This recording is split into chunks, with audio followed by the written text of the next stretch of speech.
Tompoko lasy tompoko vavy araky ny efa noresahana teo am-pamaranana ny tapany voalohany tamin'ity angaredina ho an'ity an'io ty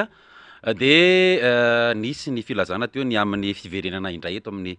plateau raha toa ka misy ny vaovao izay miseho manoloana indrindra ny toetra raha-pirenena am'izao fotoana izao. Ny namana mpanao gazety Faniry Rajafimanantany Enikaja Rakotomanantsoa Arifidy Ramanandraibe de any Andohamandry seza eny am'izao fotoana zao manao ny angom-baovao mahakasika ny fanambarana goavana izay ho ataon'ny collectif des candidats amin'ity tapany hariva ity. Andrasantsika zany ny fampitana an'izay vaovao izay avy ny Andohamandry seza rehefa avy eo. Izany moa no resahana eto ampitana eto de mba ahafahan'ny olom-pirenena rehetra mahafantatra ny zavatra misy marina manoloana ny toetra raha-pirenena indrindraindrindra mba ampisitrahana ny zon'ny olom-pirenena ahafantatra ny vaovao amin'ny karazana loharanom-pahalalana maro isan-karazany. Ny loharanom-pahalalana misy aloha zany am'izao fampahafantarana sy fampahalalana zava-misy eto amin'ny firenena de ity angaredina ty sehatra iray. Misy ihany koa ny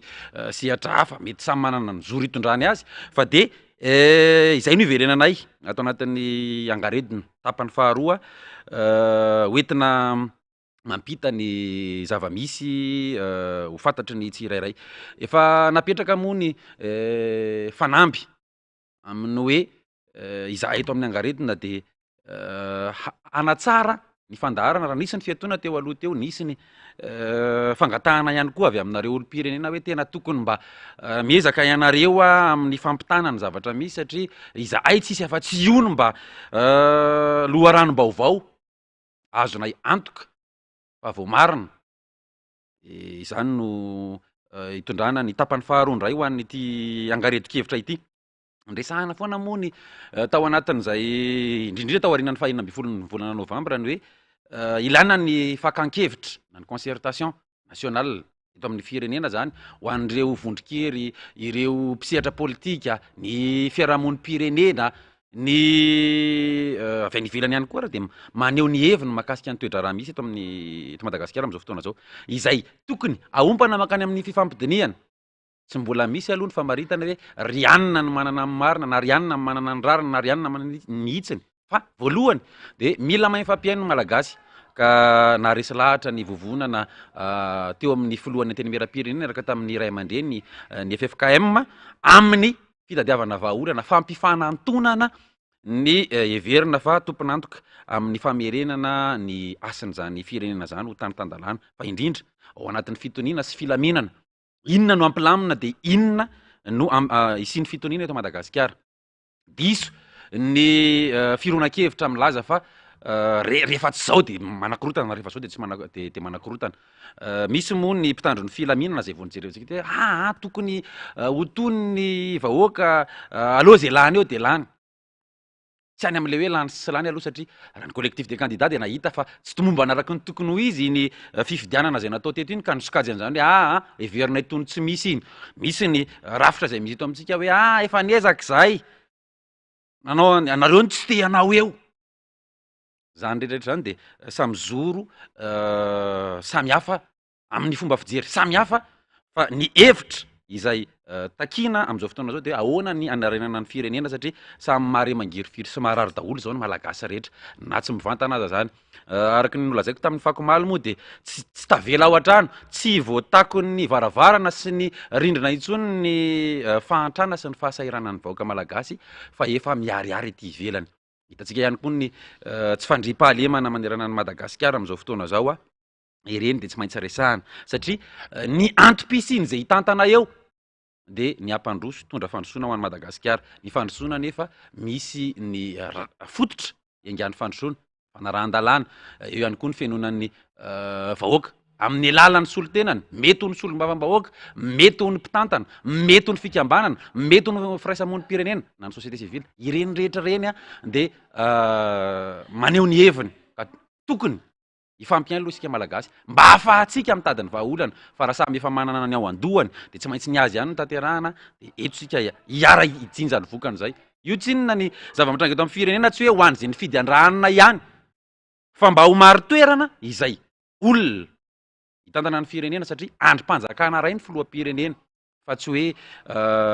mpitantana tsotra androm-panjakana ny dikan'izany androm-panjakana ray zany de misolo tena ny vahoaka ray manontolo anatao moa ny resaka teto mahakasika ny hoe firy tapitrisa no vahoaka malagasy de firy tapitrisa no ny fidy an'izy firy tapitrisa no tsy nanaikany zany hoe fifidianana tao amboletra zany endriky ny safidy sy ny fahalalahana zany ka izay fahalalahana izay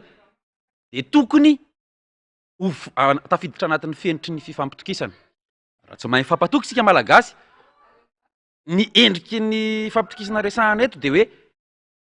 teny erany ny vahoaka malagasy ny zavatra misy eto amin'ny firenena fa tsy tereko masaka to voalobojaza na tikano tsy tikano didiko fe lehibe ny tompony fahefana amin'ny matany demokratika atsika mandala ny sata republikana de ny efitry ny vahoaka rehefa miresaky sika vahoaka iza le vahoaka ary inona no mahatonga ny vahoaka amin'ny teny zavatra ray rehefa miresaka moa isika mahakasika an'izay hoe evi-bahoaka sy fahefam-bahoaka zay de tsy ampahafantarina azy ireo mihitsy ny tena votoantin'ilay fahefana hoe tokony ho sarotiny izy ireo amin'ny zavatra mitranga eto Madagasikara tokony ho sarotiny izy ireo amin'izay nampindramin'ny fahefana satria ny fahefana de any vahoaka ary nanontolo razantsika reo de niteny hoe aleo halan'andrina toy zay halam-bahoaka ka tsy sanatriny zany hiteraka fankahalana ho an'izay tantana eo ny zavatra misy amin'ity fifidianana ny tereko masaka ity de mifamarafara eto isika mianakavy fa na ny fifankatiavana aza rehefa tsy an'izay famarafarana zay de asady ny afarany ny fihavanana malagasy zay soatoavina ngeza sy goavana efa potiky ny vola teo aloha teo efa potiky ny fifampizarazarana ny samy malagasy ny fampedina ny samy malagasy fa izao no fotoana tokony hatonga saina ny tsiraray mahakasika an'izay hoe inona no anjara ndraikitriza eto amin'ity firenena ity ka ho ampitana eto ny fanambarana avy amin'ny kolektifa manoloana ny zavatra misy ny zavatra mitranga eto amin'ny firenena mba tsy handeha amina zotra tokana na lala tokana ny fampahafantarana ny zava-misy eto amin'ny firenena fa izay loharanom-pahalalana loharanom-baovao de ho ampitana eto hoe misy an'izao koa ange hono ary tsy hoe hono moa zany elana am'le hono de apita amin'ny vatana eto le izy amina loharano azo antoka mba elana am'le filazana fa rehefa rianina no miteny de fanakorontanana de rehefa rianina no miteny de lazana fa fampiaran-dalàna eto amin'ny firenena ity milaza isika fa tan-tandalàna Madagasikara tandalàna atraiza lalàna inona ilay lazana fa ampiarina eto Madagasikara eto izay moa no atevitra tany aloha tany ampanambohany etsiky ny collectif de candidat hoe aleo ny lalàna izay napetraka sy natao de zay narafitra de hoan'ny vahoaka malagasy rehetra tsy fidia tsy avahana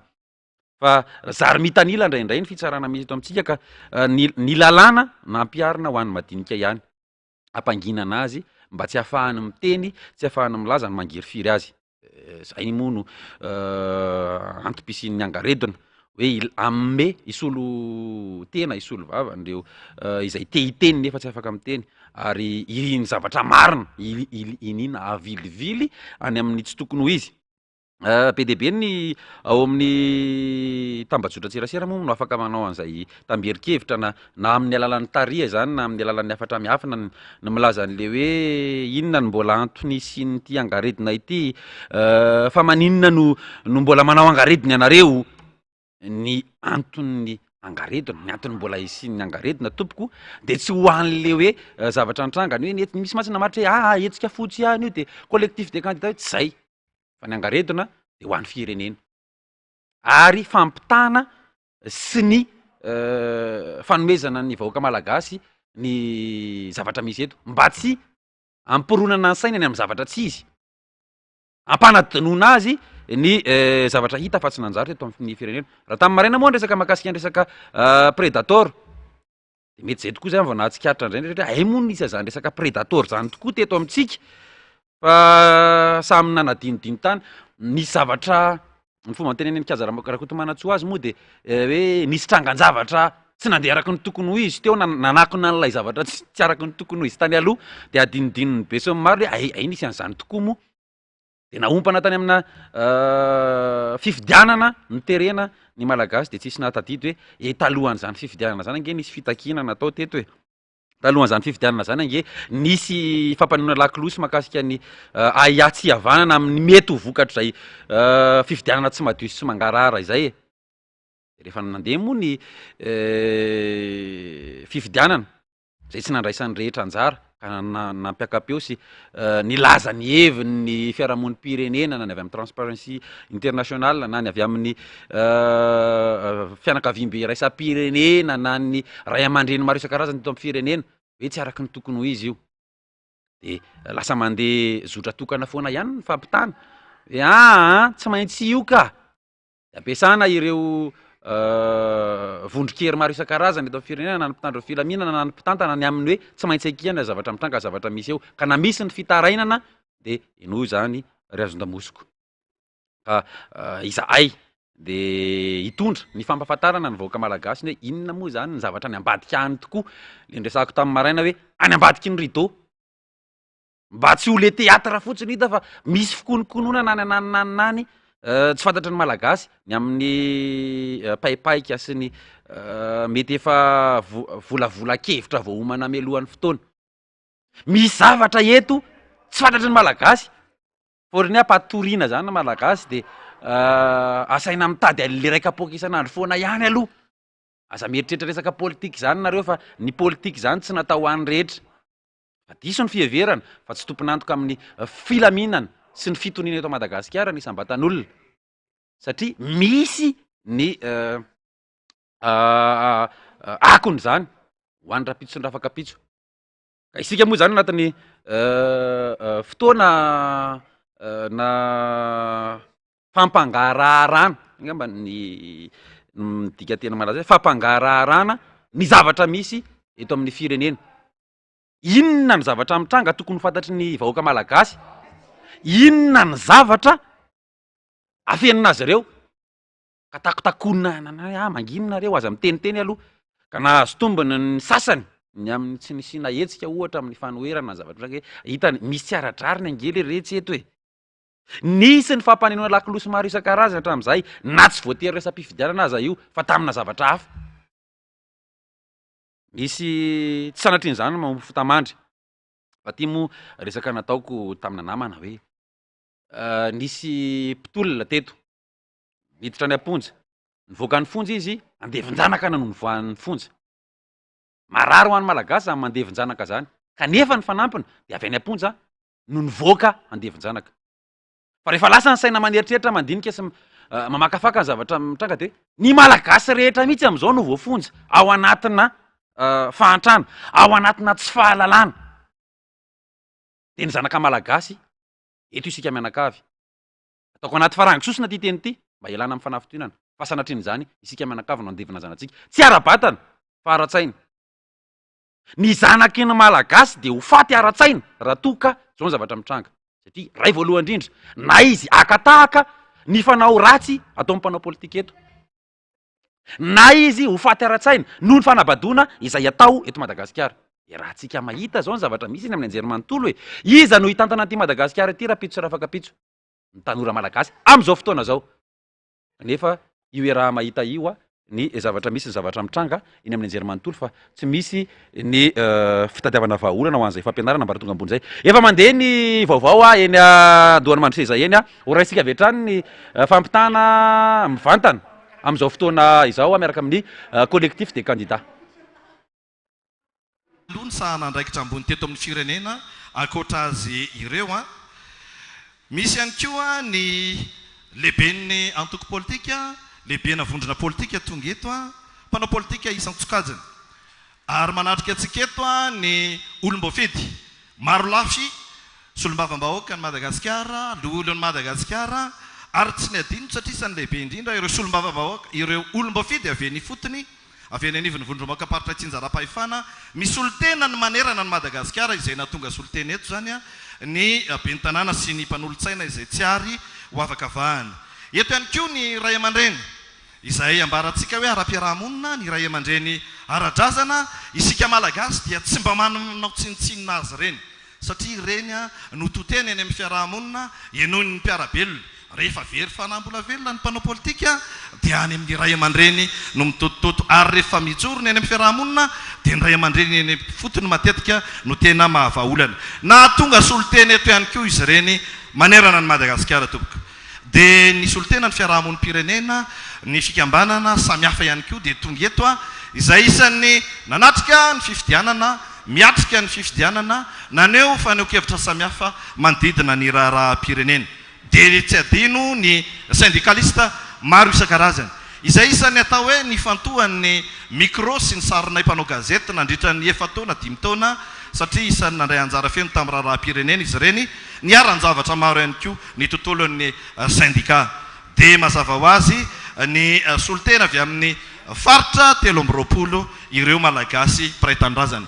ny mpanao gazety maro samihafa ihany koa tompoko lasy tompoko vavy izany no midika ny amin'ny hoe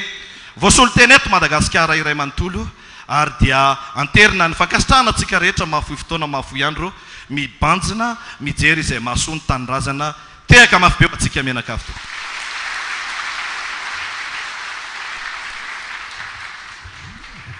anomboantsika ity fiaonan'ity tsaroantsika tsara mialohan'ny izao fifidianana izao dia nisy ireo fampahafantarana lafin-javatra samihafa manodidina ny fifidianana teto amin'ny firenena satria ny atao hoe fifidianana dia zotra-pifidianana mialoha mandritra ary aoriana an'izany ary nisy ny fitambaran'ireo kandida izay ny heverina fa manana tepika tokony hitovizan-kevitra ahafahana manao an'izay tinaky izay eo anatrehan'ny fiarahamonina amin'ny alala mipandray anjara mivatana dia mivoaka malagasy sy izao tontolo izao nisy teboka efatra nentin'izy ireo ary zany teboka efatra zany dia nanomboka tamin'ny faneho-kevitra izy ireo ampahibe maso ary nikasaina haneho hevitra teny amin'ny toerana avaradrano iandeha bypass saika ny diny tandrony filaminana ny trano ka tsy navela hivitra le collectif de candidat taorin'izay dia nikisaka teny Atsimondrano teny amin'ny STS Sandorano fotsy le collectif de candidat saingy mbola toy ny sary tany avaradrano ihany zava-nisy idinina ny trano ary feno tandrony filaminana tsy navela hiditra sy haneho hevitra izy ireo nanam-pikasana izy ireo ny hiantso reo vahoaka mba ahafahana mitatitra sy miteny ary manambara-pahabe maso reo heverin'izy ireo fa tokony ho fangaraharaha ny fifidianana izay tokony natrehana araka ny voatondrony lalàna tamin'izany fotoanandro zany ka teny amin'ny palais des sports ny nangatahana saingy filafila indray ny azo teo anivon'ny préfecture ny Antananarivo renivohitra izay misahana ny tontolon'ny polisy izany rehefa izany dia nisy ny ditongotra mora nahafahan'izy ireo zany niala teo amin'izany toeran'izany ary taorian'izay dia nisy ny fanambarany lehibe nataon'izy ireo ny amin'ny nanaovana hetsika mpilaminana ka hiazo ny toerana ahafahana maneho hevitra ny kanja ny 13 Mey iarahantsika mahita ny zava-misy iarahantsika nahalala ny zavatra ny ainina nandritra n'izay volana vitsivitsy lasa izay ny sary ny aoka iteny ary ny fahatsiarovana dia mitsanina amin'ny alalan'ny rakitsary ary na inona rivotra na inona tsilo samihafa teny amin'ny lalana izay nandehanana teny na toinona rano sy orana ary na toinona ihany koa mety ho endriky mifanenjehana sy raha matahora ny fotoana nanombohan'ny fiarahany collectif de candidat dia reo izy ireo mbola hita tsika miaraka amintsika eto amin'ity toeranyity complet ny collectif de candidat 140 misy amin'izy ireo ny tsy fahita toerana noho ny asa manandraikitra samihafa fa solotena mahavita ary solotena izay hiresaka ny ampim-pijoroany izy ireo fa mialohan'izany rehetrarehetra izany anao fampatsahivana ny rakitsary fotsika ny nitetezana ny faritra rehetra tao anatin'ny dibe ampilaminana ny hetsika fotsy ny arahana tamin'ny collectif de candidat miveriny-tsika rehefa avy eo tompolasy tompovavy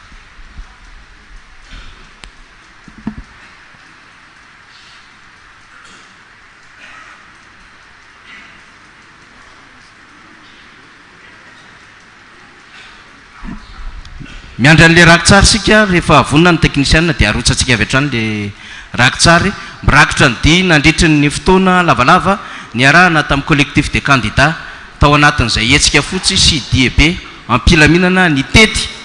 toerana maro manodidina n'Antananarivo izay hoentsitsika tao anatin'ity rakitsary fa mitenanyity raha toka efa avonina satria mbola mandamo manamana teknisianina dia miandro kely eny ary andao aloha raisitsika mitehaka ny collectif de candidat vonina avy hatrany dia alefatsika ara makasitraka ny namana teknisianina mandamina azy a raha antsika vetivety andrakotsara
eny azy tompoko lasy tompoko vavy ireny malagasy piray tanindrazana amintsika mitovy amintsika tonga eto ihany koa mibanjana ny firenena mijery ny tanindrazana izany be deabe ny video fa ampahany iny a neditsika teo iny a nahitantsika taritra ny amin'ny hoe ny ara-dalàna no nijoroana ny ara-drariny fahamarinana no notakiana teto amin'ny firenena dia etsika ampilaminana iny nisy paikady maro samihafa ny teo anivon'ny collectif des candidats ny atrehana an'izany ny tarihana ny malagasy ao anatin'izany atao hoe fijoroana manoloana an'izao kiondalana misy ny firenentsika izao a azahoanan'izany fahamarinana ara-dalàna rary ny sihintsiny zany ataony nijoro nanainga ny vahoaka nitondra ny feon'izy ireo teny fotony nanazava tamin'ny rehetrarehetra ny antom-pijoroana sy ny antony izay tsy maintsy ijerena ny firenena manoloana ny fanjakan'ny tsy ara-dalàna nandritra ny fotoana naharitra teto fa indrindra ny fifidianana izay tsy araka ny tokony ho izy ny fikarakarana sy ny firosoana amin'izany tao ihany koa anefa no nijoro izay niatrika tao anatin'ny fifidianana izay nasa tena nijery ny amin'ny hoe ohatrany ahoana ny zava-misy ato anatiny ato dia nyrotsaka ny faninana pakady daholo zany stratégie daholo zany dia mandeha amin'ny lalana tokana izay ahafahana mahita kehitriny ny amin'ny hoe toy ny ahoana ny zava-misy marina eto Madagasikara ny candidat filoham-pirenena sy teny randriana solony haiko no andray fitenenana manaraka hitondra amintsika ny fahitany ny raharaha mpifidianana sy ny raha-pirenena manainga anao Andriamato filoha hitondra aiza aiza aiza enoy a riasese mpiatsara vela ty sady be fitiavan-tena raha oviana no angidy tony vola sy ny arena aoka nefa hotsapanao te mbola tsy mipaiky lay se goja pitsarana mbola hoako fatamaiky présidence teny annonce sotra toko sotra sotra betraka tompoko isorana n'Andriamanitra moa ty fotoana nandroany ity nafahatsika niona teto ary maha secrétaire national ny antoko PSD ny tenako rariny raha iarahabatsika tsiraray avy tonga soa atao anatin'ny kizeny PSD isika rehetra avako aby tompoko.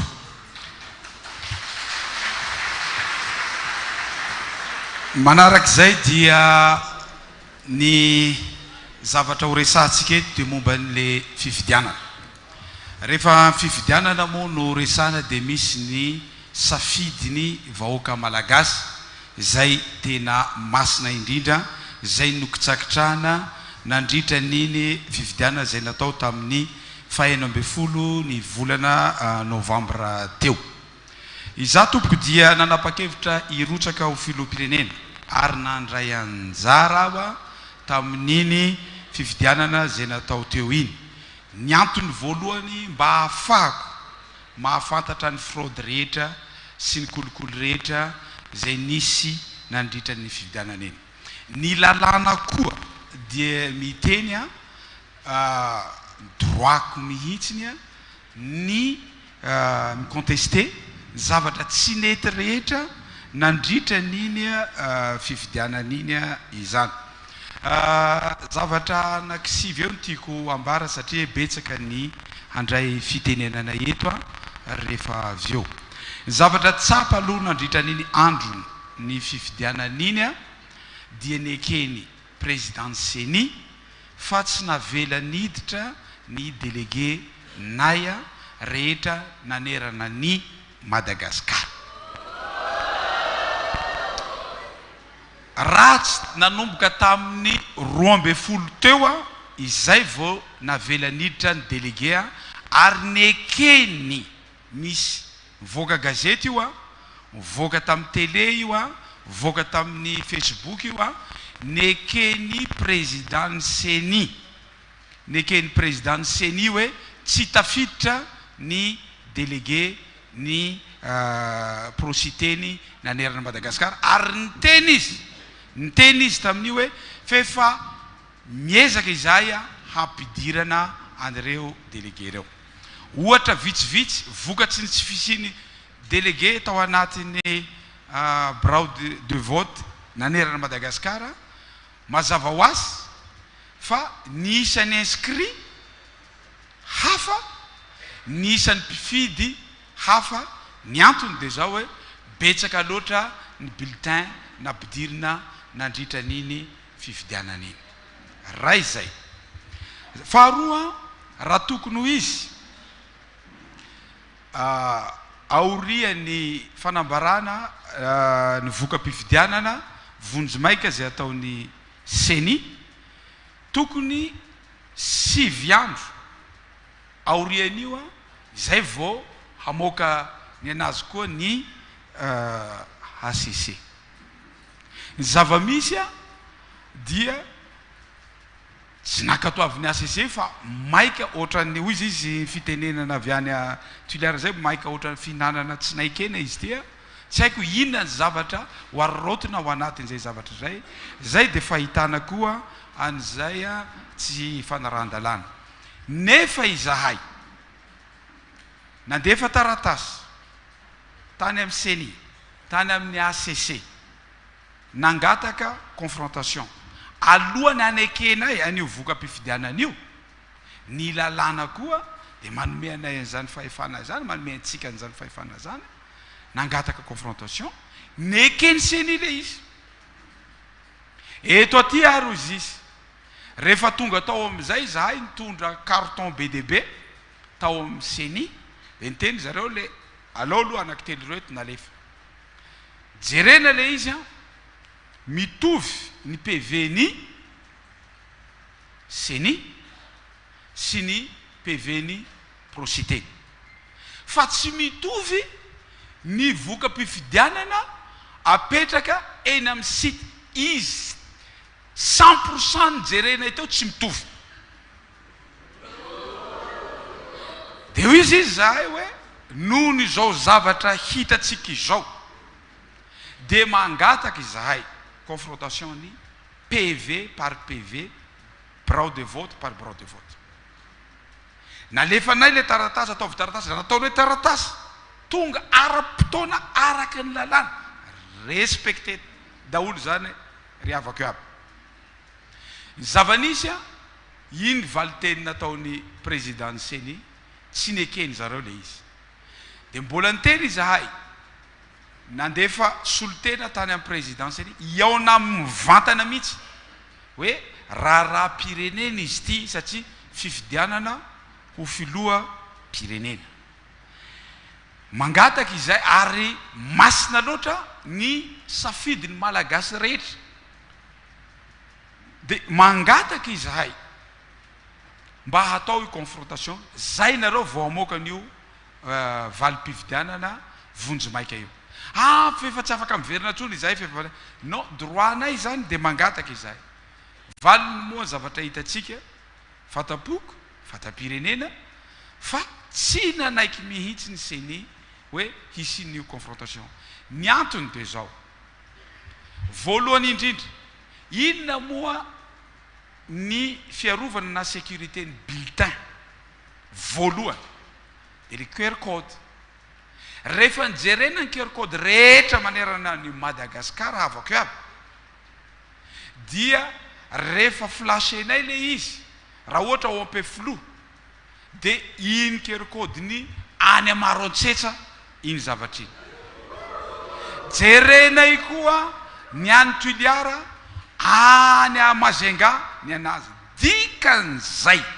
io zavatra natahorana voalohany tsy sécurisé ambarako tsy sécurisé zany ny bulletin rehetra nanerana Madagasikara dia mipetsaka ny ahiahy hoe fa bulletin inona daholo ary no nampiasaina nandritrany iny élection iny satria araka ny hitatsika misy tonga dia alaina le izy misy bulletin anankifolo olona anankiray mifidy amin'ny bulletin anankifolo aveza le anankisivy tsy laingy zany hitatsika ny vidéo nisy an'izany navoaka ny prositeny tao anatiny io anisany zavatra anankiray natahorana amin'io confrontation io. Zavatra faharoa koa dia zao rehefa hita teto an-drenivohitra sy renivohim-paritany rehetra fa ny hena ny fahavitsihana ny olona hifidy dia nanomboka namboarina daholo ny tany amin'ny faritra rehetra nezana mihitsy ny hoe 100% tsisy narary io izy fefa natao 100% iny koa mbo mihoatra ny isan'ny olona inscrit ny vatony candidat anankiray. Ny loza dia zao loza tena marina zay hoe loza tena marina zavanisy satria nezanay mihitsy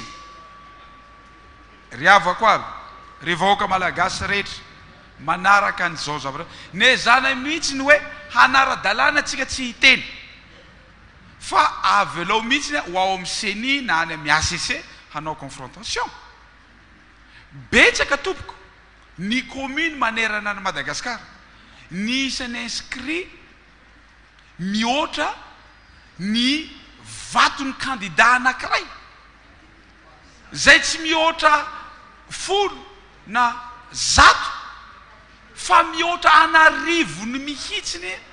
hitanay ao anatin'izay zavatra zay ny antony nahatonga anay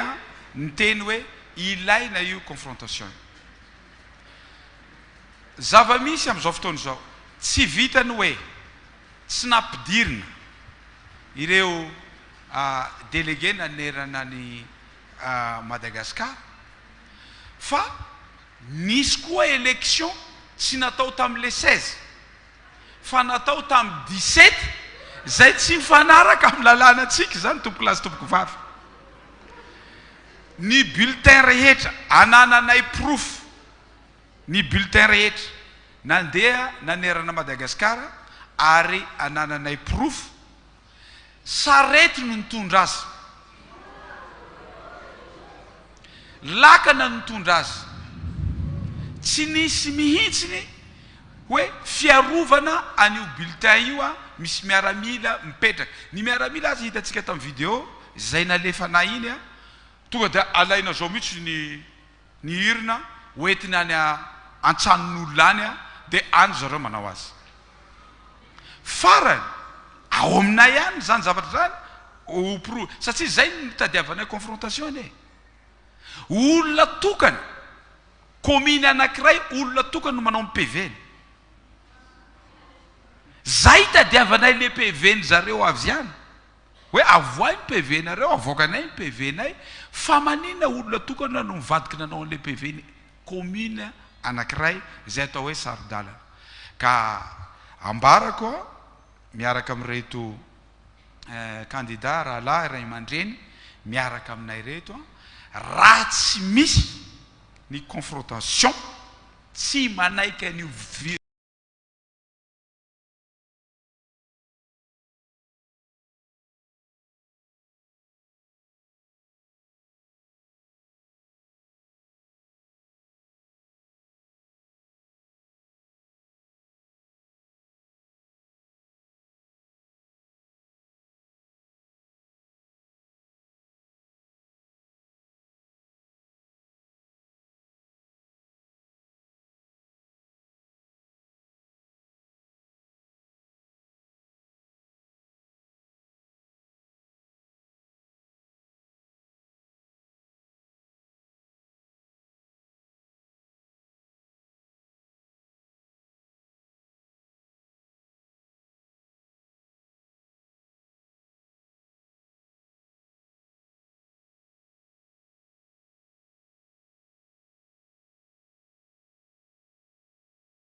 noho ny toetrandro moa zany no mahatonga ny fahatapahana ka hitondrana ny fialatsino atsika mianakavy izay manjoy ny angaredona vantany vao tafaverina ny sary avy any Andohany Mandroseza dia hoentina eto izany ny toy nylay fanambarana sy ilay fampahafantarana entin'ny collectif des candidats amin'ity ariva ity raha fitipitinina ny resaka teo aloha zany fanomboana dia nisy ny jery tamberina ny zavatra nitranga tao anatin'ny volana vitsivitsy nisy ny tolona nataon'ny collectif des candidats ho an'ny famerenan-kasina Madagasikara ao anatin'ny fiandrianam-pirenena sy ny tany-tandalana fa nisy ihany koa ny fijoroana vavolombelona raha izay no mahalaza azy a nataon'ny Andriamatoa sy teny andriana solony haiko tamin'ny lahateny zay nataony teo fa tapaka mola izy a hoentina avy hatrany ny fampitanan'iny lahateny iny rehefa avy eo vantany vao tafaverina ny sary avy any Andohany Mandroseza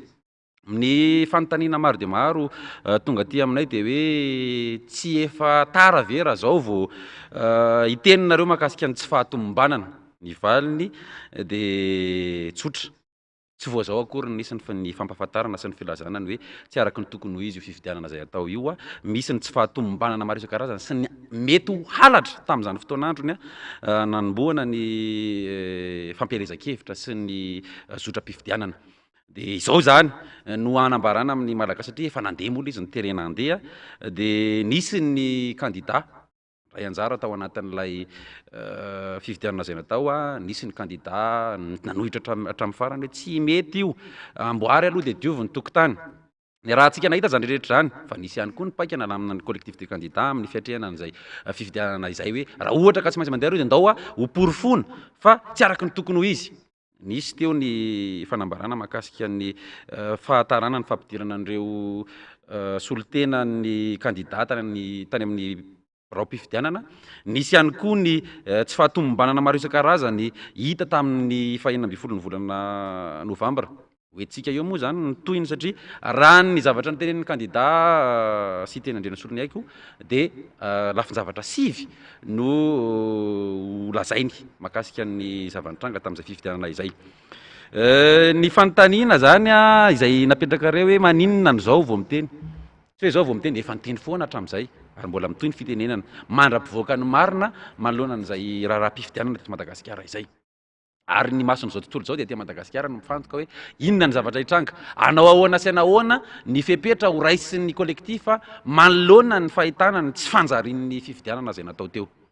Inona ihany koa no tokony afatra iampita amin'ireo tompona andraikitra izay mitantana ny firenena amin'izao fotoana zao. Ny fihainoana ny hevitreto kolektifa ireto satria candidat misy araky amby folo no maneho ny heviny milaza ihany koa ny fahitana raha-pirenena amin'izao fotoana zao. Izay samy anisan'ny tokony hitondra hitantana ny firenena, anisan'ny latsaka ny heritreritra ny hitantana ny firenena. Tsy olon'olom-pahatany zany no miteny fa asokajiana ho ray aman-dreny izay manana ny fijoroany amin'izay fahamarinana izay. Ny fahamarinana dia sarotra foana ny mitady ny fahamarinana satria fisaka ny rariny ny marina raha teo tondratrondro vaventy ny malagasy hita tsy andrano lalina dia rano lalina sedran'ny firenena izao zavatra misy zao ny hodidina ara-politika eto Madagasikara amin'izao fotoana zao. Inona no lesona ho azon'ny taranaka tsy hoahana manoloana n'izay fijoroana amin'ny rariny sy ny marina izay. Tonga amin'ilay tenin'ny Benainana Inaritsora Valtera amin'ny hoe ny tanitsika letsy tsy mahantra olo manga fa mahantra olo marina. Ka ny fahamarinana izay tadiavina sy katsahana dia anjara andraikitra ny isam-batan'olona no mitady an'izany na amin'ny fomba ahoana na amin'ny fomba ahoana. Resahantsika ny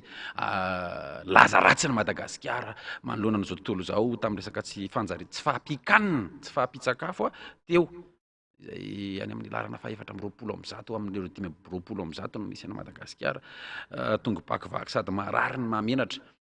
fa tsy hoe misy moa ny teniny le hoe avelao aza rebirebenareo amin'ny angareto zay fa avelao za hitady eto tompoko tsy misy manery an'ny hoe aza mitady fa afaka mitady daholo ny rehetra fa ny hoe hitady ianao tena azo antoka ve ny fitadiavana zay ataonao, misy garantie ve resaka tsy fandriam-pahalemana satria efa netiko tao anaty fandarana angaredona ihany moa mahakasika an'izany hoe anisan'ny maridrefin'ny fandrosoana ny filaminana sy ny fandriam-pahalemana eto Madagasikara. Fa na amboly ianao na iompy ianao ka tsy misy ny fandriam-pahalemana dia amboly sy iompy ho an'ny mpangalatra. Misy anefa ny fitondram-tanilaka ny sasany mahazo avaram-patana, ny sasany kosa enjehana arak'izay tratra. Dia mba tsy hisiny zany fanavakavahana zany satria zay mitantana ny Madagasikara dia tsy mpitantana an'izay fidy azy ihany fa filoha mpitantana ny malagasy rehetra. Dia mba hisiny fampitokisana sy ny fifanajana ao anatin'izay rafitra izay no antony hiadivana amin'izao fotoana zao hoe dia mbola tsy tara loatra fotoanany zao ametrahana n'izany Madagasikara tandarana zany, ametrahana n'izany Madagasikara ao anatin'ny filaminana zany. Fa misy ve ilaza moa hoe milaminy Madagasikara amin'izao, misy ny miteny fa hoe tsisy krizy zany eto Madagasikara. Aoka re tompoko tsy izay tiany vahoaka hoeno no ampahainoana azy fa ny marina no lazany, ny marina izay zon'ny vahoaka malagasy ny mahafantatra an'izany. Ka izay no antony ampitana an'ity fandarana aty amin'izao fotoana zao zavatra mitranga resahan'ny kolektifa tsy ny tiany vahoaka malagasy hoeno no ampita eto fa ny marina sy ny zavatra nitranga. Ndao raha antsika avetrany ny fampitana avy andohan'ny mandrisera satria efa miverina ny sary sy ny feo. Nangataka fanadiadiana lalina, zany hoe nangataka confrontation. Mbola nametraka izahay fangatahana fanafoanana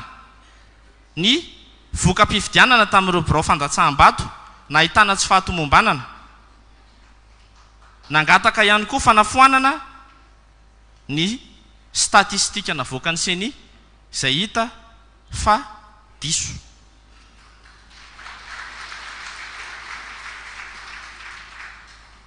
Raha hiditra lalindalitsika zany hoe raha ho an'ny anjarako dia resaka ny mahakasika ny ireo fitoriana anankiroa napetraka talohan'ny fivoahan'ny vokatra vonjomaika.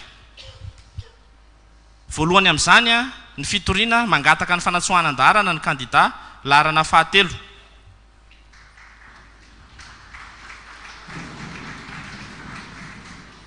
ny fototra ijoroany io fitoriana io aloha voalohany dia ny fototra tamin'ny resaka nationalité izay mbola tsy voavaly mandrak'androany. Raha fitinina tsotsotra dia fitsapa-kevim-bahoaka no nandanitsika ny lalam-panorenana tamin'ny 2010. Raha fitinina zany rehefa miteny ny lalam-panorenana hoe tsy ho tokony olona manana zoam-pirenena vahiny no filoha-pirenena dia midika izay fa zay no hevitry ny vahoaka.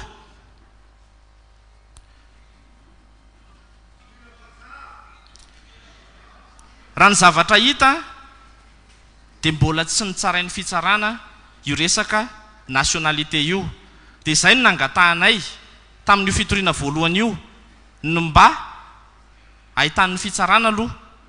fa misy fanontaniana tsy efa ny ACC no mitsara azy ka handefasany azy any amin'ny fitsarana tokony ho izy mba hahafahantsika manamafy fa tsy manana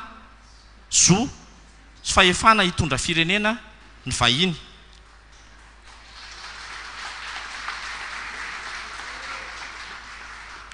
Ankoatran'ilay resaka nationalité amin'ilay resaka disqualification dia nangatahana sy fototra iorenan'ny fangatahana ny fanatsoanan-darana azy ihany koa ny fanaovana tsindry tamina rafi-pitsarana manapaka mahakasika ny fifidianana. Raha fitinina tsotsotra ny zavatra nitranga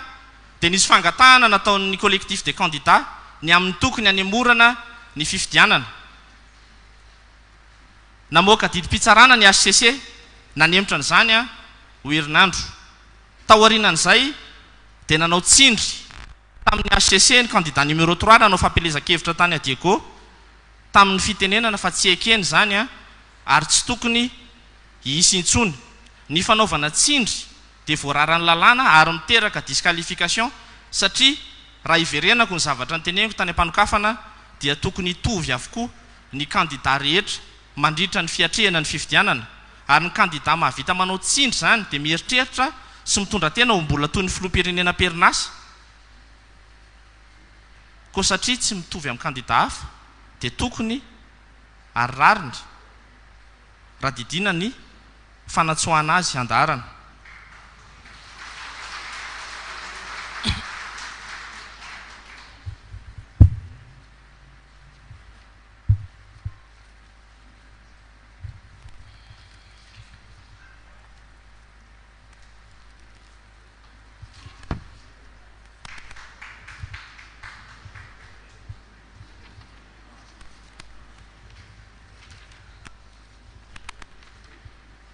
Ny fitoriana faharoa napetraka dia ny fangatahana ny fanafoanana ny rafi-pifidianana ray manontolo sy ny fifidianana atao tamin'ny teto amin'ny tanin'ny repoblika. Io fitoriana indray dia mifantoka sy mifototra amina tranga maro be. Ny voalohany aloha dia ny olana hita tamin'ny lisam-pifidianana sy ny fananganana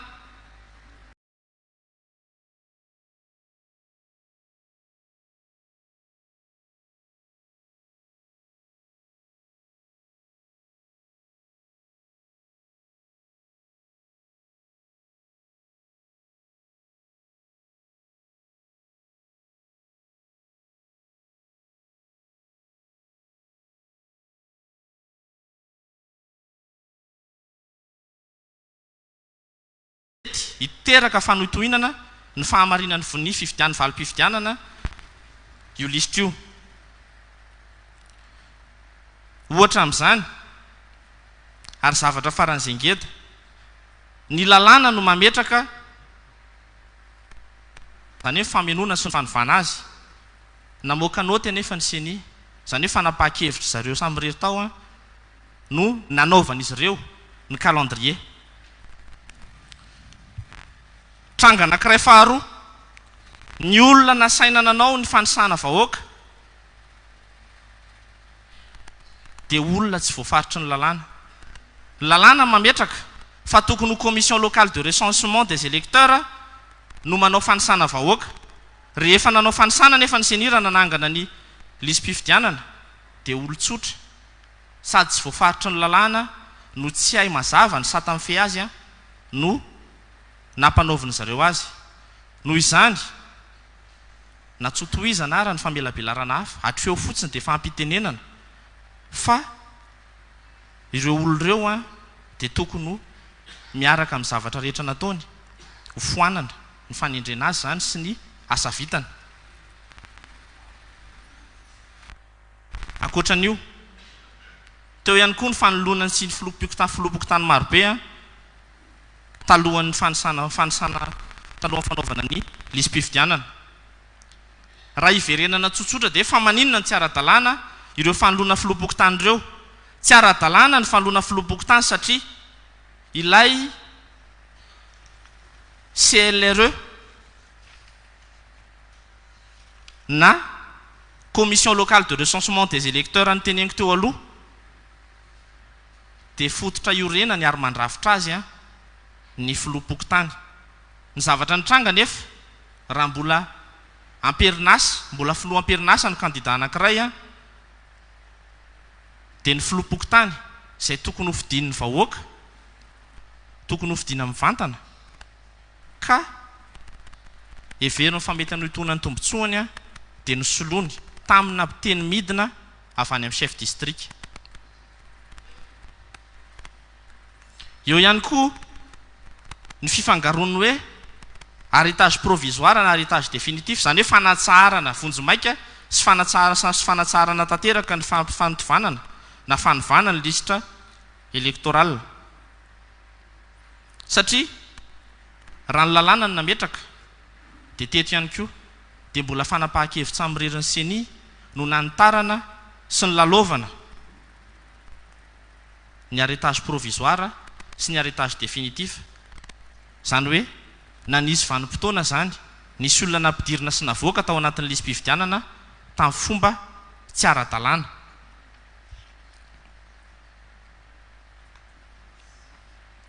Raha izay mahakasika ny lisym-pifidianana dia ny fangatahana ny fanafoanana ny opération électorale tamin'ny tany républicaine koa dia ny fototra tamin'ny tsy fanajana ny tsy tokony hitany lany ny fanjakana sy ny service public. Mbola tsy nanomboka ny fifidianana fa mbola tany amin'ny propagande dia efa niarana hita sy niarany teny ny observateur ny mpanaramaso teto toerana sy ny avy any ivelany fa voalombelon'ny zavatra nitranga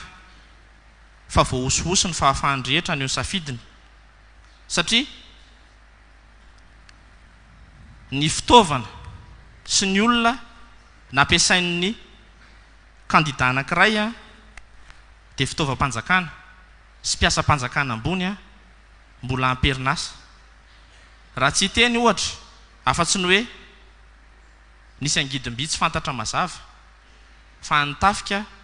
nefa ampiasainy mandeha manao propagandy. Misy mpiasa-panjakana ambony tsy nangataka ny fahafahana tsy hiasa aloha fa hanao propagandy tonga dia tazana mitondra teny ho ana kandida anankiray.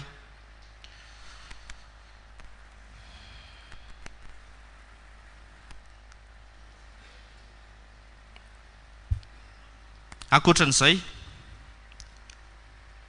mbola fototra iorenana ary nangatahana ihany koa ny fanafoanana ny fifidianana ny kolikoly ara-pifidianana dia tsy inona fa tamin'ny alalan'ny fifidianana ny safidin'ny vahoaka malagasy.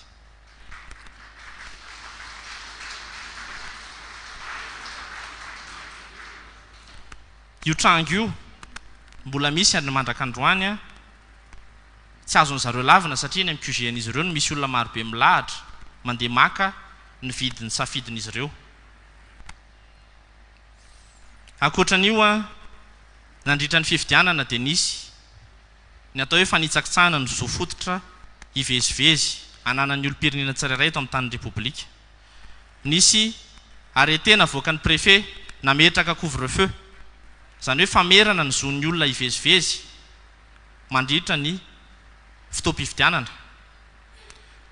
Io famerana io dia manitsakitsaka ny zo ifidy satria lalàna dia mametraka fa ny fikirakirana sy ny fanisana ny vato dia atao himasom-bahoaka. Ka rehefa voafetra ary moa zany ny fahafahana ivezivezy, rehefa tsy maintsy mody ny olo-pirenena rehefa tonga ny ora voatondro dia amin'ny fomba ahoana moa no ahafahan'izy ireo miambina ny fanisam-bato, amin'ny fomba ahoana no ahafahan'izy ireo miambina ny bureau de vote ary amin'ny fomba ahoana no ahafahan'izy ireo manara-maso ny fitaterana ny vokatra ny safidin'izy ireo makany amin'ny SRMV.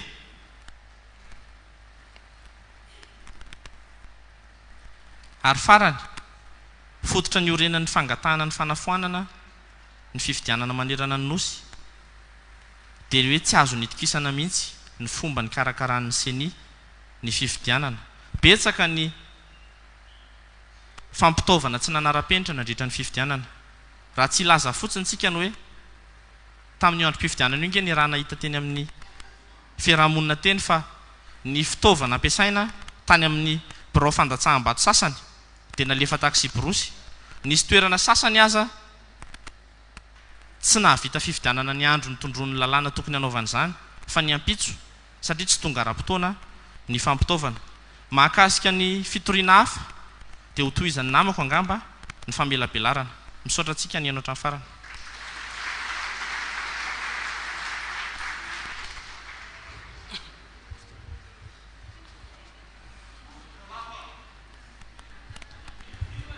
Ya, faly miarahaba antsika rehetra. Ny famelabelarana hoentiko manaraka eto dia mikasika ny fangatahana fanafoanana ny valim-pifidianana Vonjimaika izay navoaka ny vahomiera maleo tena misahana ny fifidianana sy ny fangatahana ny fanafoanana ny vato azon'ny kandida laharana fahatelo Andry Nirina Rajoelina. Ny voalohany fanafoanana ny valim-pifidianana Vonjimaika navoaka ny vahomiera maleo tena misahana ny fifidianana na ny seni. Ny antony nangatahana ny fanafoanana dia noho ny tsy fahatombanana tamin'ny fikarakarana sy ny fikirakirana ny voka-pifidianana. Ny antony voalohany tsy fitoviana amin'ny vato manan-kery sy ny takelaka miraikitra ny fanisam-bato. Faharoa, ny PV dia tsy nosiny avy ny tompon'andraikitra amin'ny fitondrana ny taratasy sy ny fitaovana mirakitra ny voka-pifidianana. Antony fahatelo, fandikana na tsy fanatanterana ireo fepetra tokony ho hajaina ka misy fiantraikany amin'ny fahamarinan'ny voka-pifidianana ary indrindra koa ny fandikana ny lalàna velona sy ireo didy amandalàna. Ny porofo noentina amin'izay moa dia ireo le PV maromaro izay nangatahana confrontation teo anivon'ny seni ary mbola angatahana ihany koa zany fampitahana eo anivon'ny fitsarana avo momba ny lalam-panorenana. Ny fangatahana manaraka dia fangatahana ny fanafoanana ny vato azon'ny kandida laharana fahatelo Andry Nirina Rajoelina.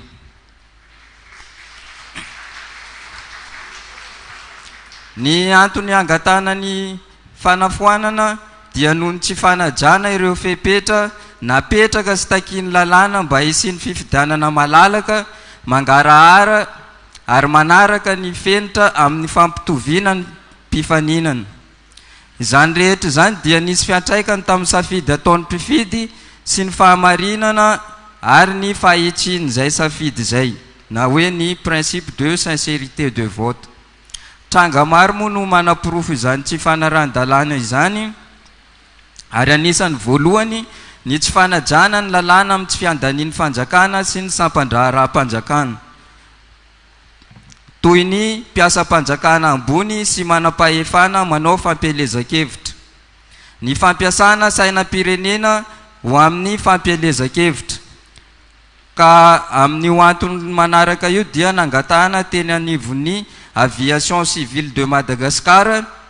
ny manifeste de passager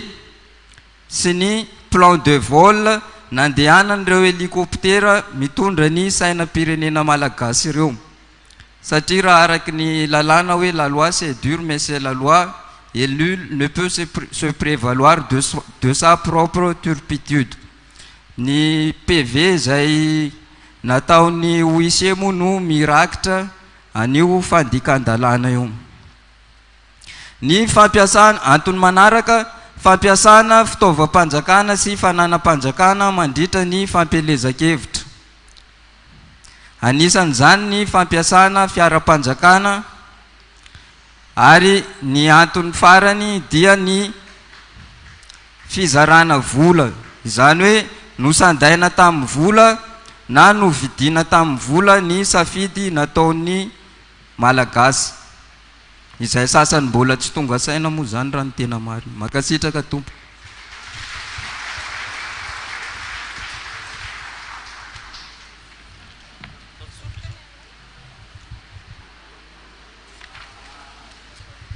Faly miaraba antsika rehetra. Ho toy an'ilay fangatahana annulation na fanafoanana be da be izay efa nitany-saina teo dia nisy ihany koa ny tenin'ny Andriamatoa présidence teny teo hoe nangataka confrontation izahay na teo anivon'ny CENI na teo anivon'ny HCC ka mpirofon'izay no entsika eto ankehitriny. Toy izao zany tamin'ny 24 novembre ny fangatahana nataon'ny Andriamatoa sy teny mba anaovana ilay confrontation teny anivon'ny CENI. Nolazaina tsara tamin'izay hoe bureau mpifidianana miisa 577 no angatahana confrontation. Namaly anefa ny CENI tamin'izay ny valiteniny dia hoe noho ireo tsy voafetra ozy izy zany hoe tsy voafetra ozy tsy voamarina ilay isa tadavina dia tsy afaka manao an'ilay manome an'ilay fanaovana confrontation ry zareo. Zay ny teneniny. Nefa efa mazava tsara ny fangatahana hoe ho amin'ireo bureau de vote 577 manerana ny nosy. Tsy nijanona teo anefa isika fa mbola nitoy ny fangatahana fa teny anivon'ny HCC indray. Inona moa na tonga ilay fangatahana satria amin'ireny bulletin de vote reny dia misy QR code. Tsy mitovy ozy izy tsika ny ozy izy présidence teny teo ny QR code sy ny PV mifanaraka aminy. Nangataka indray isika teo anivon'ny CENI. Mbola talohan'ny voan'ilay résultat provisoire ihany izay. Hatreto aloha mbola tsy misy ny valiny. Pirofo anankiray hoentina manamarina ilay tsy fitoviana misy teo amin'ilay QR code sy ny résultat navoakan'ny CENI no entina ankehitriny. Ity anankiray ity zao any amin'ny faritra Anosy Tolaniaro any amin'izany commune mandromodromotra izany Fokotany Ovatra. Misy résultat na vote ato somary maizimaizina le izy. Rehefa nampitahaina tamin'ny PV an'ny CENI nefa le izy dia tsy mitovy mihitsy satria ilay PV izay mifanaraka amin'io résultat navoakan'ny CENI io dia eo amin'ilay toerana milaza ny filazana vokatra amin'ny fanisana taratasim-bato aloha ity tondroko ity dia tsy misy soratra naray ary.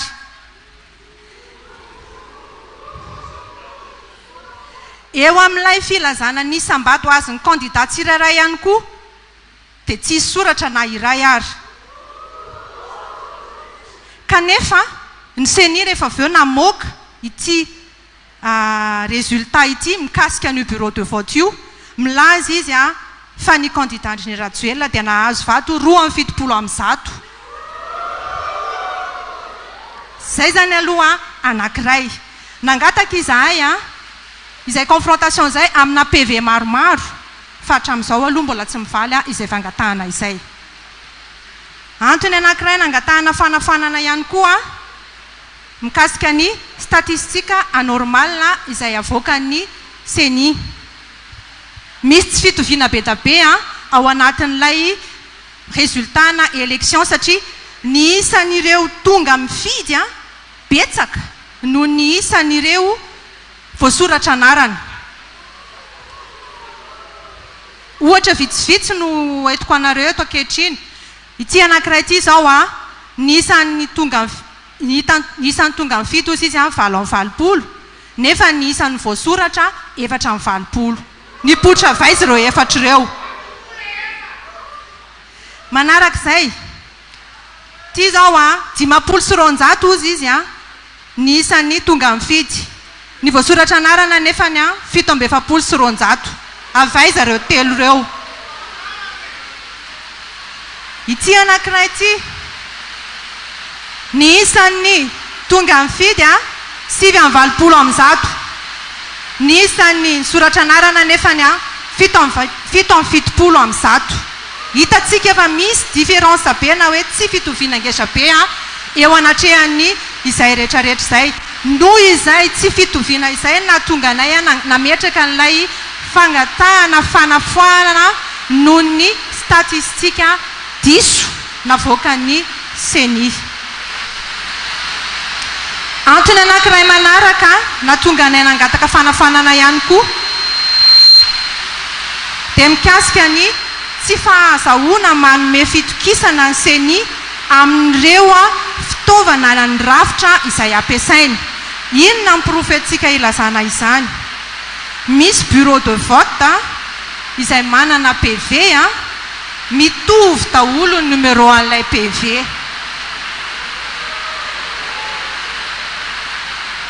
Mikafy koa le orana. Ohatra, misy eo amin'ny anankifolo eo zany zao no bureau de vote afaka resahako fa 5 ihany no teneniko amin'izay mba tsy ho lava be le resaka. PV anankiray numéro 04695 amina toerana maro samihafa tsy mitovy nefa dia PV tokana no nivoaka tao amin'ilay izy. Tsy vitany hoe PV tokana mivoaka amin'ny toerana maro samihafa fa nalay PV dia tsy ara-dalàna satria ohatra ty anankiray ity zao raha isitsika eo amin'ilay toerana tokony anaovan'ny membre amin'ny birao fifidianana SONIA dia tsy misy. Eo amin'ilay toerana tokony anaovan'le mpikambana anankiroa voatendry anao SONIA ao an-damosiny taratasim-bato dia tsy misy. Mention obligatoire nefa izay ho ana PV. Ny orany ny afaran'ny latsabato ihany koa dia tsy misy. Eo amin'ilay mpanisa vato ny fenofenoana fotsiny ilay PV fa tsy misy manao SONIA. Aty amin'ny faran'ilay PV tsy misy fanaovana SONIA ihany koa. Izany hoe PV no foroforonina fotsiny reto tsy vitany hoe mitovy numéroany fa mbola be da be ny anomalie na ny tsy fahatomombanana ao anatin'izay PV rehetrarehetra izay. No reo antony rehetrarehetra reo no natonga anay sy heverinay fa mitombony ny fangatahana rehetrarehetra. Fangatahana aloha voalohany indrindra fanesorana fanalanan-daharana ny candidat laharana fahatelo. Satria sady mbola tsy voavaha ny olana mahanaturalize frantsay azy no mbola manao fanerena ny HCC ihany izy anaika anazy koa. Manarak'izay mangataka izay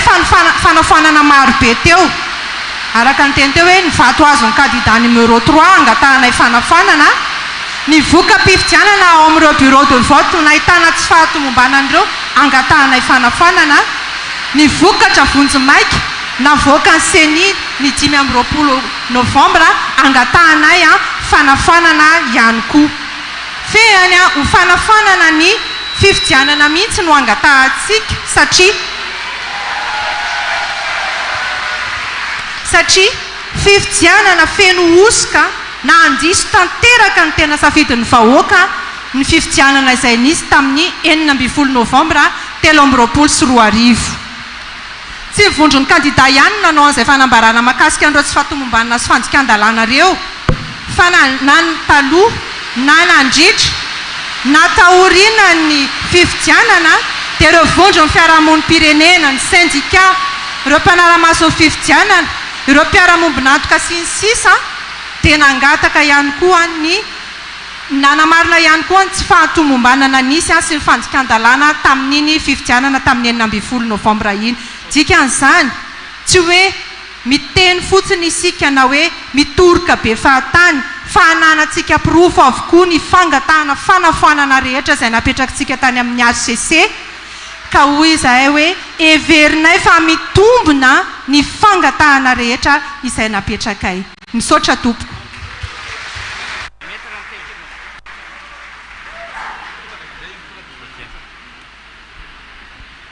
Ito amin'ny baoritra ito a avoaka vetivety avoaka aloha alors avoaka vetivety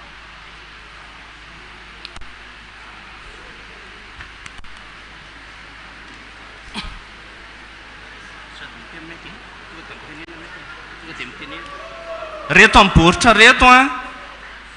santionany amin'ny PV nahitanay tsy fahatomombanana tamin'izay nandrafitra nireo fitoriana rehetra reo PV tsirairay reo a dia vita kopia dia nampiarahana tamin'ny PV original maromaro a nalefany amin'ny HCC. Ny fitambaran'ilay fitoriana anankisivy teo dia nandefasana santionany a indroa ohatran'ireto nalaitsika sary reto.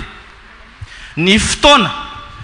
nahafahana nandinika sy ny tsikera ny PV 7,4 manerana ny Madagasikara no tsy ampy fa ny PV nitsongoloanay rehetra nanomboka ny ariva ny fahavitan'ny fifidianana amandra-pahatapitry ny fetoana nahafahanay nametraka fitoriana dia tsy misy na iray aza tsy nahitana tsy fahatomombanana. Manamafy ny tenin'ny candidat sy teny teo ny amin'ny hoe tokony ho atao ny confrontation dia nisy fangatana confrontation nataonay ndroa andro talohan'ny ny voahan'ny vokatra vonjomaika. Rehefa natao ny confrontation amin'ny ampahany PV vitsy ny vita fa tamin'ireo PV vitsy ireo dia nanamafy ny zavatra nambarako teo hoe tsy nisy na iray aza tomombana. Izay avy ny amin'ny hoe tokony hanaovana confrontation amin'ny bureau de vote rehetra satria ny araka ny namany fisiko ihany ny teneniko teo ny vita rehetra dia tsy nisy na iray ara tomombana. Ny zavatra tsetsatsetsat tsy aritra fotsiny raha hofitina ny zavatra rehetra voalaza teo dia voalohany aloha tsy voahaja ny sincérité du vote noho ny zavatra rehetra ny velabelarina teo. Tsy nitovy ny fitondrana ny candidat izany hoe tsy nisy ny égalité des candidats satria ny candidat numéro 3 raha nangataka confrontation dia natao ny confrontation any fa ny anay kosa no lavina ary ny farany tokony ho rafitra azo itokisana no nikirakira ny voka-pifidianana ny raha tsika nahita nefa fa betsaka ny tsy tomombana sy ny tsy fanarahan-dalàna azo ny tsapaitanana. Misaotra antsika nahatra ny enatra amin'ny farany. Eny tompoko lahy sy tompoko vavy inona no atao dia anao ahoana ny toy ny fanontaniana mipetraka amintsika rehetra izay ho fehezitsika ny fotoana satria mandeha dia mandeha ny fotoana mangataka mpanajana ny ray aman-dreny ara-piarahamonina ray aman-dreny ara-drazana solotena ny ray aman-dreny avy amin'ny lafalono sy tongeto ndray matoa amonina randrea miary andray fitenenana ety ambony ety raisitsika mpanetretena ampitiavana amitehaka izany ray aman-dreny zany zany misolotena nireo ray aman-dreny isan'ny tokony eto amin'ny firenena miaraka amin'izy ireo zany ny namana akaika amin'ny vondrona samihafa avy amin'ireo ray aman-dreny misolotena ny lafavalon'ny Madagasikara. Mandrosoa ary tompoko dia mandraisa azao micro.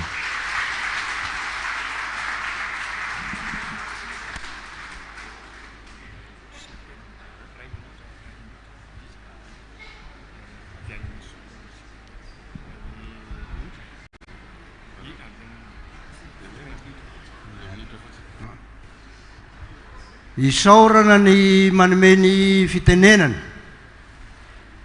eto akatrehatsika marobe indrindrako ianareo izay nasonitra ho votry. Zaho ny teny ny ato amin'ny fikambanany ray aman-dreny ara-drazana dia miteny ary magnanatra tsy sasatra fa ny zavatra mendrika ny Madagasikara dia ny gasy any no mahalala ny ahamendrika azy.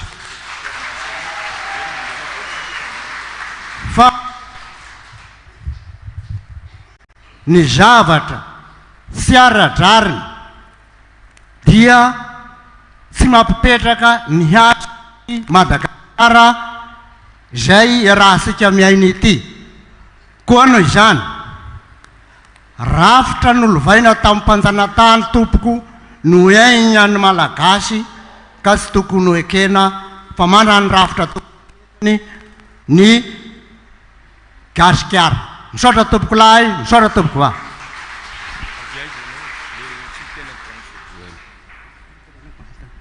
Ialana siny fa atagna simo sika no mitarina. Solotena amin'ny faritany Fianarantsoa agny asimo amin'ny faritra simo nosy. Misaotra tompoko. Eny be anjara Paul solotegnan'ireo aman-dreny avy any Degoa ny miresaka aminareo. Tsotra ny teninay, izahay ire aman-dreny dia tsy manana lova sy harena omena anareo afa-tsy ny tany Madagasikara ny tany-drazantsika. Sady tsy amidy no tsy aofa ary tsy omena vahiny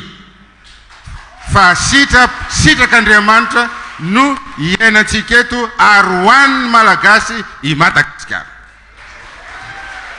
Faharoa, raha resaka ny fifidianana resahana teo, i Andry Rajoelina dia mpanao baolina tsy miraharaha izay lalàna,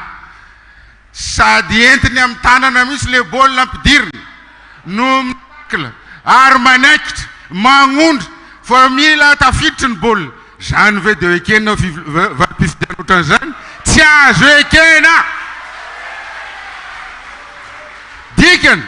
disqualifia i Andry Rajoelina sady vaza tsy mahazo milasa. Ary raha averina ny fifidianana, raha averina ny fifidianana atao deuxième tour, tsy misy i Andry Rajoelina eo anatrehan'izay. Makasitrika tompoko lahy, makatelona tompoko vavy. Voninahitra ny ho an'Andriamanitra andriananahary izay mbola navelonaina an'ireto candidat ireto. Faly aho ary tena faly. Ary tsy vitan'izany ihany.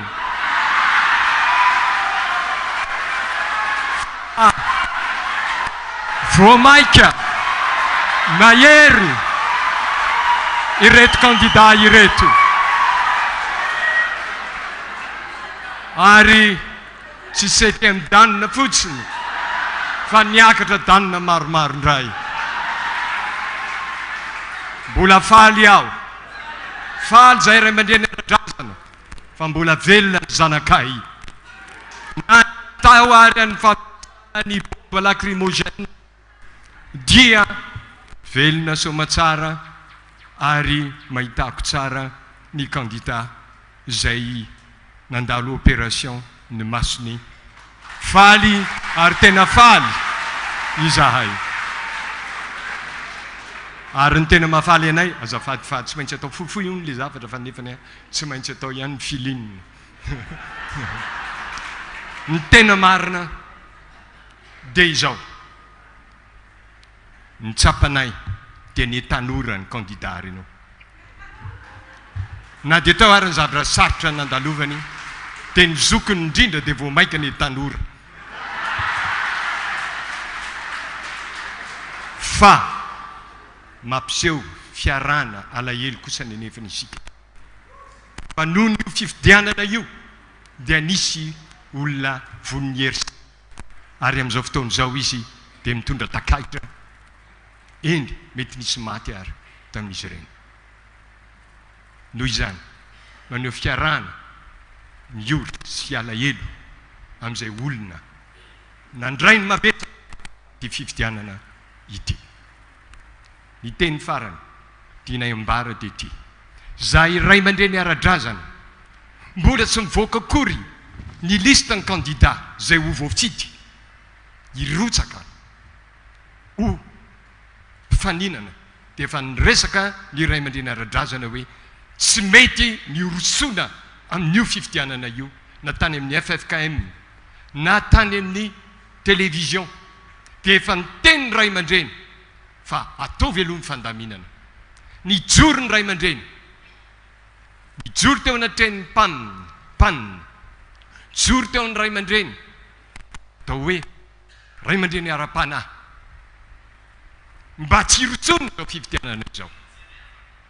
kanefany mandeha ihany ilay izy noho izany tompoko lahy sy tompoko vavy ny zavatra takiny ray aman-dreny ara-drala zany amin'izao fotoana izao dia mitrana ny ray aman-dreny ara-drazana amin'ny toerana misy azy eo amin'ny fiainam-pirenena aoka tsy atao ambany zavatra intsony ny toerana ray aman-dreny ara-drazana ary ray aman-dreny ara-drazana tsy voavidy vola ary miaraka amin'ny zanadrazana tsy voavidy vola raha tianareo fantarana hoe inona ny ray aman-dreny ara-drazana mijoro eto amin'izao fotoana izao dia ny ray aman-dreny ara-drazana ampijoro ny marina sy ny rariny teny farany dia izao nijoro tany amin'ny ireo communauté internationale izahay ary naneo fa tsy makasitraka ny firosoana an'izao fifidianana izao ny safidy ny angina nefa n'izy ireo menazy ny fahalalana fa ny raharam-pireneny eto a Madagasikara dia raharany malagasy samy malagasy ary tsy maintsy miroso amin'ny fametrana ny rafitra mampijoro ny tena mamalagasy fa tsy ny rafitra izay mampanjaka ny vahiny intsony tapitra ny 5 taona ny républicaine miditra amin'ny fotoana vaovao isika izao rafitra malagasy mamalagasy no takina iray aman-dreny ary ametrana ny ray aman-dreny amin'ny mety izay fitondrana amin'ny firenena manaraka rehetra misaotra tompoko lahy misaotra tompoko vavy misaotra nireo ray aman-dreny ara-drazantsika ary dia makasitraka anareo tompoko dia omendalana amonjy ny toerana iany ary ndaholo akasahana izy ireo fa anisany nanakambara ary ny resaka momby ny fifidianana iny ny avy amin'ny fiarahamonim-pirenena koa antsoina hiakatreto hilaza ny fahitan'izy ireo izany fifidianana izany raha mbatora ary ny rina Charlina Antamalala avy amin'ny coalition des observateurs nationaux zao misy fikambanana 900 any hoany hilaza ny fijerin'izy ireo sy ny firanketan-tsoratra mikasika indrindra ny fifidianana ny tanterahana farany teo iny tompoko lahy sy tompoko vavy metsika tehaka mafipetra reo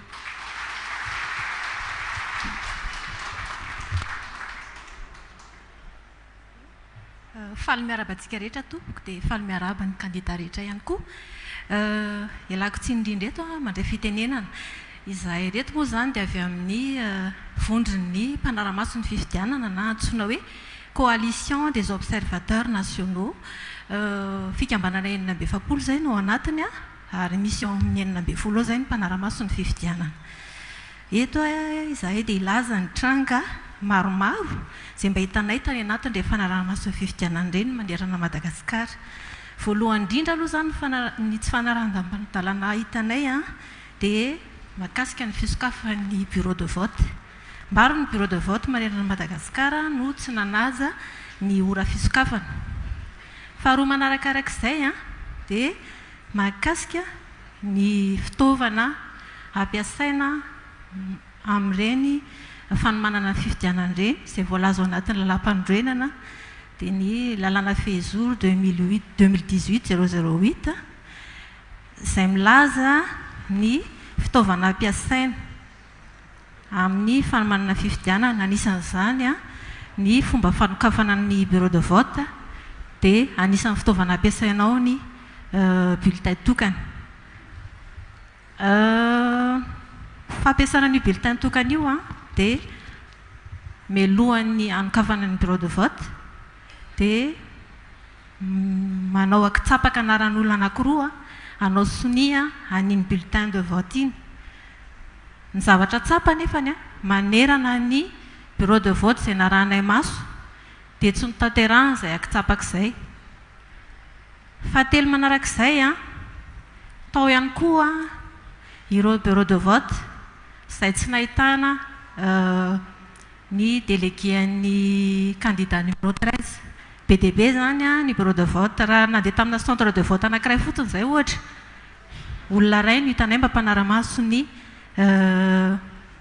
candidat numéro 13 fa numéro 3 daholo no hitanay manarak'izay ihany koa dia tamina centre de vote maromaro ihany koa dia hitanay fa tsy afaka niditra tao anatina bureau de vote ny mpanaramaso ny fifidianana taty avelan'ny trano izy no taty avelan'ny bureau de vote izy nasaina nipetraka dia izahay moa maromaro no nanao mobile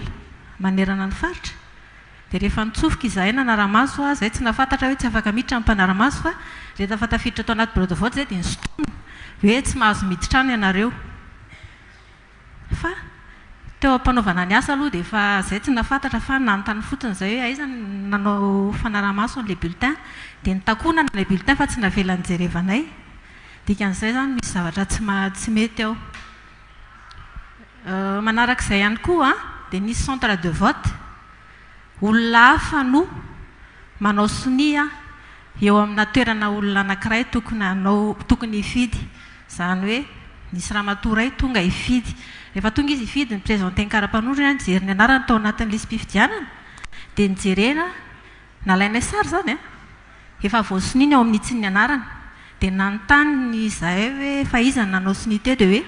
nataony vadiny PO le izy ie zay ny zava-nisy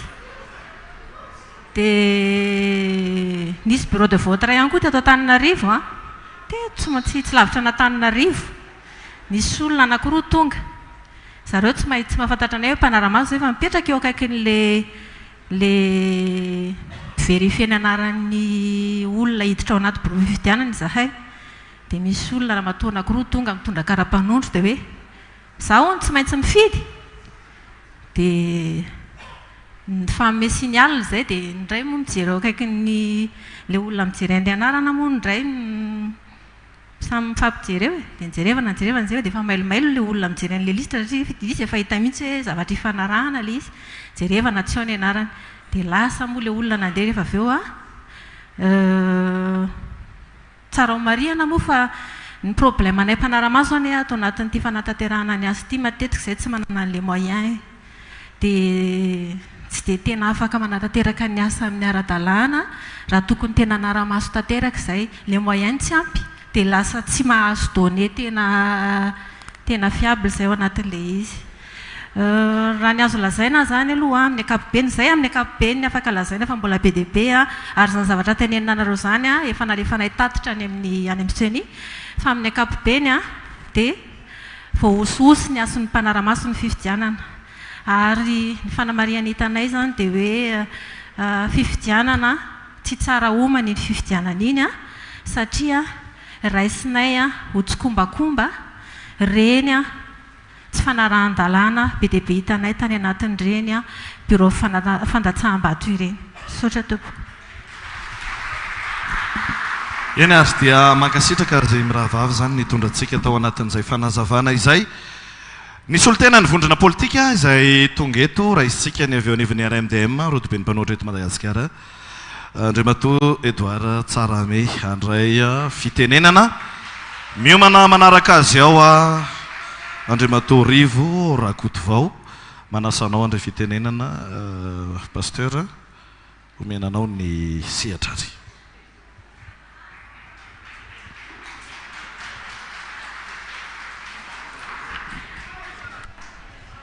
sotra tompo rehefa mba hitehaka ihany dia aleo ataovy mafy be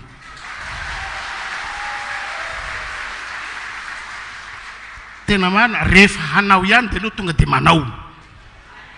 aleo tsy mihatsara velatsy hoe tehaka kelikely dia avy eo fa rehefa tena hitehaka dia tehaka faty ary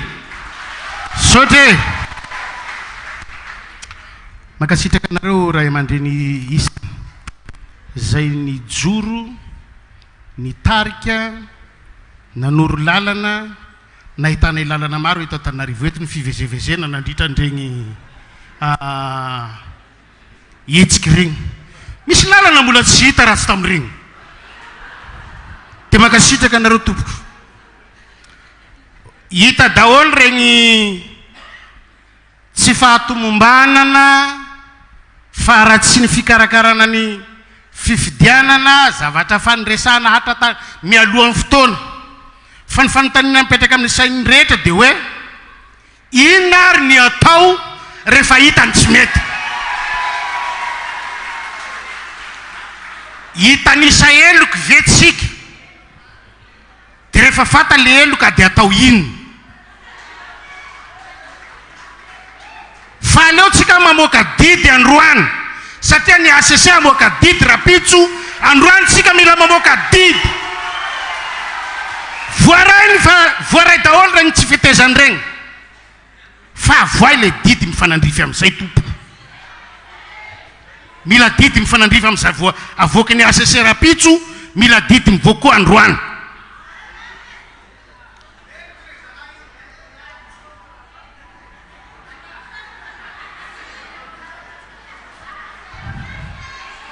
antigny voalohany ho izy ny filazana teo hoe foanana ny fifidianana zay natao amin'ny 20 novambra ampy ve zay dia foana ve le izy ndigny manaraky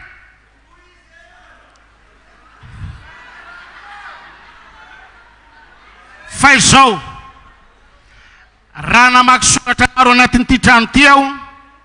dia misy soratra anankiray nanahitra hoe asa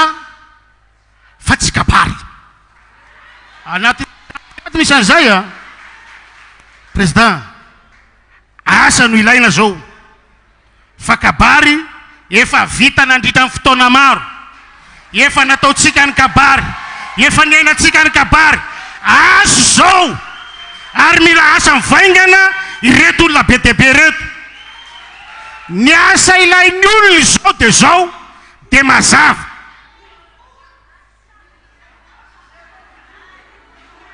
hoy isika hoe anatsatra sy anajanona an'ilay fifidianana mila asa zany tsy vitany hoe andefasana taratasy any amin'ny ACC dia hoy ny valiten'ny ACC hoe azo atao ny mandray an'ireto azo raisy fa mba hialana an'izany rehetrarehetra zany zavatra telo no mba hiangaviako androany voalohany misaotra betsaka anareo tamin'ny firaisankina tena mbola tsy nisy teto amin'ny tantaran'ny firenena zary mpifaninana mirahina zany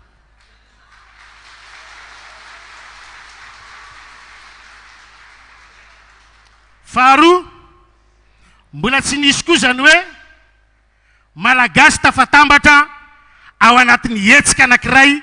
ka tsy misy atody vaky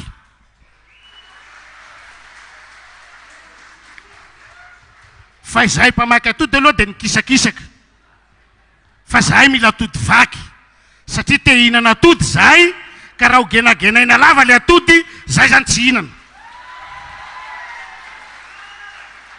fa dia tena aminareo zahay ray aman-dreny eo raha te hoanina le atody vakio hinanana azy zahay tsy mahay manendy atody miaraka aminakorany fa ho vakina dia fantatra dia hoanina rehefa avy eo izy ary mitovy hevitra amiko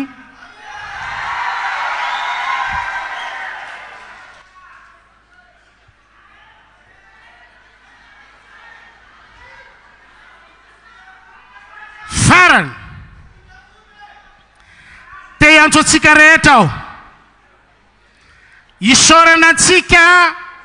tamin'ny fahendrena zay nitondrany reto ray aman-dreny reto atsika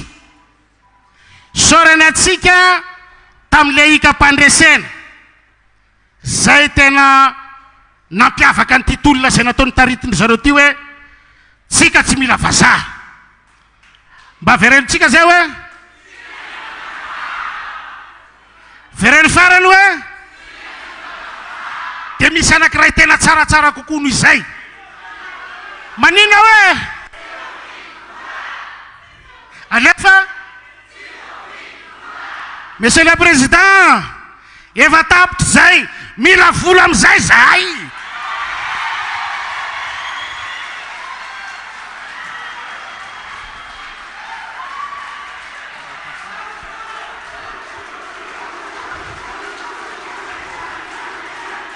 sota tompoko lahy makasitraka tompoko vavy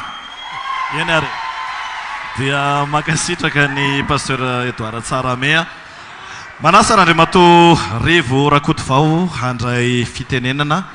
filoha nasional eo antonivony antoko HM iray amin'ireo anivony collectif de candidat ihany koa raisika amin'ny tehaka ny filoha Rivo Rakoto Vao anao izay fandraisam-pitenenana izay anao sehatra tompoko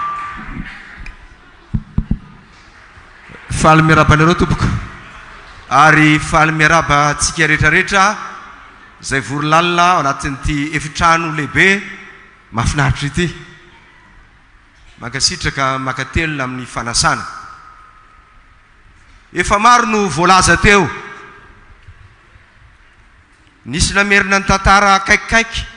nisy namerina lavidavitra kokoa hoe avaiza moa tsika io hoe fa naninona moa nareo no nitambatra raha lefa lavidavitra kokoa dia fa ela ny antoko politika satria ny teniko eto dia tenin'olona tsy afaka hitena hoe misoro tenany mpanao politika rehetrarehetra satria tsy nisy ny taoko hoe ny fifanarana tamin'izay fa ny hevitra eny ombeny teny amin'ny ayay tamin'ny fomba fitantanana ny firenena natonga andreo antoko politika maro samihafa amatonany no fanampaneno lakilosy hoe makany amin'ny jadony tsika io makany amin'ny tsy fanarahan-dalàna isika ary ny fifidianana dia ho ataon'ireo olon'ireo fotsiny zay manana fahefana anamarinana ny tsy fanarahan-dalàna eto amin'ny firenena zany no isoranay ankehitriny anareo candidat raiky amby folo mirahalahy mianaka voalazany pastera teo voalazany rehetrarehetra ary tsy androany fotsiny akory ny filazana fa tsy mbola nisy ny ohatr' zao za rehefa mba mijery sary iny taorinany loaliko voa iny ozay vandy ve ty raha ty sa miaraka tokoa zalahy reto fa tena mbola tsy nisy ohatr' zao mihitsy satria fototra ny tiatsika atsangana tiatsika tsy ohatr' zao tsony ny firenetsika ary manana anjara lehibe amin'izany isika mpanao politika marina fa soran'Andriamanitra isorana ianareo satria ho iaho teo tsy mbola nisy akory a na ny olona mpandinika ny fiarahamonina ara-politika any ivelany ary dia manontany tena hoe fa misy inona ao Madagasikara fa manino ireo candidat reo no miray manajanona n'izay vinavinany rehetrarehetra andeha hiatrehany fifidianana dia nijanona izy satria misy zavatra tsy mety eo amin'ilay firenena zany nanarahanay anareo tompoko zay fahatsapana miarak'izay a fa azo arenina tsara ny firenetsika rehefa miverina ao anatin'izay fanarahan-dalàna izay fa averina iray mandeha ny fifidianana dia tsy atao akory anamarinana ny tsy fanarahan-dalàna zany nefa zavatra mitranga teto amin'ny firenetsika zay ny fototra atsika etsika ary efa ny vazavazayntsika erany arabe raha Madagasikara eto dia manaroatra misaotra ny isika niaraka teto Antananarivo fa misaotra ihany koa an'ireo namantsika era Madagasikara nanao zay ho afany naneo ny heviny tsy mora satria indraindray izy lavidavitry ny fampalalam-baovao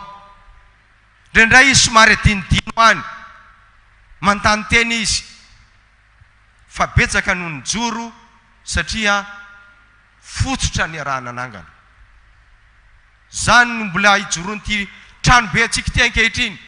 satria tsy nirona mihitsy ilay fototra dia ireo fitakina marobe farafaratsy ny lianan-kefatra nitakina hatramin'izay ary ny fototra amin'izany amiko mino aho fa mety hitovy hevitra amiko nareo a tsy azo ekena mihitsy tompoko zany vazaha hitatana amin'ny firenentsika zany. Na inona olazainy na iza no ilaza dia tsy azo eken'ny saina akory. Zany eritreritra hoe vazaha hitatana ny firenentsika. Koa tsotr'Andriamanitra fa nenjera ny rindrina manelonelatsika amin'izay mety tsy fitoveny. Tsy maintsy misy io. Fa misaotra Andriamanitra tsika satria resitsika zany mety tsy fitovizana teo amintsika zany. Fa ny raisatsika dia ny fitiavatsika nyty tanindrazantsika ity. Zay ny anoloranay tanana politika. Zay efa nitondra anjara birikiny. Mety tsy tazana foana teny akory na ny fahasiaranany.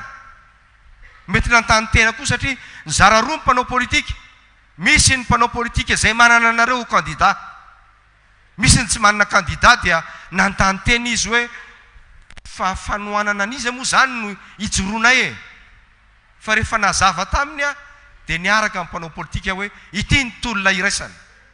Zay indrindra ny rapitsontsika tompoko. Satria ny rapitso mamay atsika. Fantaritsika fa ireto olony reto kamo ny anonona ny anarany ary. Tsy malala an'izany reo hoe ny ara-dalàna tompoko. Ahoana zao fahantrany vahoaka zao e. Ahoana zao tsy fitoviany faritra zao e. Tsisy raharainy an'izany fa fanambakana vahoaka ihany no ataony. Anjaratsika miara mijoro. Anjaratsika no miaraka anatin'izany ka resentsika ny tsy fitoviantsika. Mandrapatonga ny fandresen'ny tolona zay kelezanaina nandritrin'izay fotoana maharitra zay. Za dia anisany mampirisika raha azoko tenenina eto zay. Manamafy ny fitakina amin'ny arahanareo hitarika an'izao etsika izao. Fa manamafy koa nefa ny tsy maintsy ampidirana an'ireo samihafa mba ahafahantsika miampita makany amin'izay tolom-bahoaka zay. Satria ho an'ny tanindrazantsika ity. Ho an'ny tanindrazantsika ity. Ka mino na fa manana an'izay lalatsaina izay isika. Ahafahantsika mampiray ny rehetrarehetra. Tsy mahay sobika mahay fatambary tompoko. Ekena ny fitariana. Tsy maintsy misy mpitarika tsika. Tsy maintsy misy aiza ny lalaka atsika. Tsy maintsy mazava tsara zany. Ny eny an-dalana eny tokoa pasteur. Mety betsaka ny zavatra manahirana. Mety betsaka ny zavatra tianao atao. Fa rehefa mitarika olona ianao, tsy maintsy mieritreritra ianao hoe ahoana no hitaritana an'ireto olona reto, satria tsika tsy nifidy olona atao sorona akory. Fa nifidy ny tsaratsara kokoa ho an'ny tanindrazantsika. Eo any alelan'izay tsika mandeha ary aprisiana tsika rehetrarehetra. Mba hiditra anatin'ireo rafitra samihafa zay takina amin'izao fotoana izao. Ahafahantsika rehetrarehetra maneho ny traikefatsika ary ao isika ny aneho ny fitiava-tanindrazana sy mifiraisakina antsika rehetra ampahombon'ny tolona. Satria eo amin'lohan'ny ny ratsy isika. Ny ratsy tsy mora mianjery zany re olona. Mila herim-po zany. Mila tanjatsay zany. Mila fitaovana zany. Mila voly zany. Fantatra zany. Fa ny lehibe indrindra ao amin'izay dia ny fitiavana ny tanindrazantsika. Fananambola ohatran'io rano io ary tsika. Ka tsy manana an'izay fitiava-tanindrazana zay dia mety ho zava-poana satria ho ritra foana zay ho alefa eo. Koa tsy mifananatra akory tsika. Fa ny rapitso zay mety anahirana kokoa no fanetanana amin'izao fotoana izao. Mba ahafahantsika manana ny rehetrarehetra. Ahafahantsika manana ny rehetrarehetra. Zay mino sy manantena ary zay ny amaranako azy. Fa niala le fahatahorana. Zay ny ezahantsika mpanao politika. Betsaka mpiray tanindrazana amintsika matahotra. Ary farany ny angaviako antsika rehetrarehetra. Hoeto any amin'ny faritra zao tolontsika izao. Hoeto any amin'ny fomba samihafa. Miara mifandinika tsika amin'izany. Fa mangetaeta an'izany kio mpiray tanindrazana amintsika manerana zao Madagasikara zao. nefa fantatra fa nifototra dia tsy maintsy atao Tananarivo fa tsy ampianarin'ireo mpanao tsy ampianarin'ireo politika akory tsika fa efa mahafantatra an'izany ihany koa tsika fa eto ihany no mandravan'io, eto manorona ny firenena, eto hitsanganany malagasy tia tanindrazana, fa ny malagasy rehetrarehetra manerana Madagasikara dia tia tanindrazana daholo a. Zay tsy maintsy hoentisika miaraka, zay ny fahasarotan'ny zavatra ataontsika ka tsy maintsy kelezantsika aina navitanan'izany fa dia makasitraka tompoko, makatelina antsika rehetra, misaotra tompo lahy, misaotra tompo vavy. Misaotra betsaka ny solotena ny vondrona antoko politika samihafa isika. Marina fa efa dodontsika eny ny fanambarana avy amin'ny collectif de candidats. Fa nandritra izay fotoana vitsy izay dia hitantsika niara-dalàna tamin'ny collectif de candidats teny foana ireo olom-boafidy, na olona io na solombavam-bahoaka. Arak'izany dia manasa ny solotena avy amin'ireo parlementaire isika andray fitenenana eto hitondra ny hafatra avy amin'izy ireo, ny fanehoan-kevitra avy amin'izy ireo ny amin'ny hanohizana ny tolona ary ihany koa ny amin'ireto collectif de candidats izay vovonana idiny lohany ao anatin'izao tolona iombonana ao amin'ny Madagasikara sika izao. Ny solombavam-bahoaka ny Madagasikara voafidy tetsy amin'ny distrika Ambohidratrimo kestora fahatelo Rabenindrina Mamy no miaraka amintsika. Andriamatoa isan'ny candidat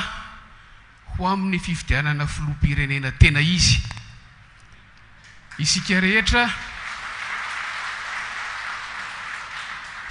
izay manatrika izao fotoana izao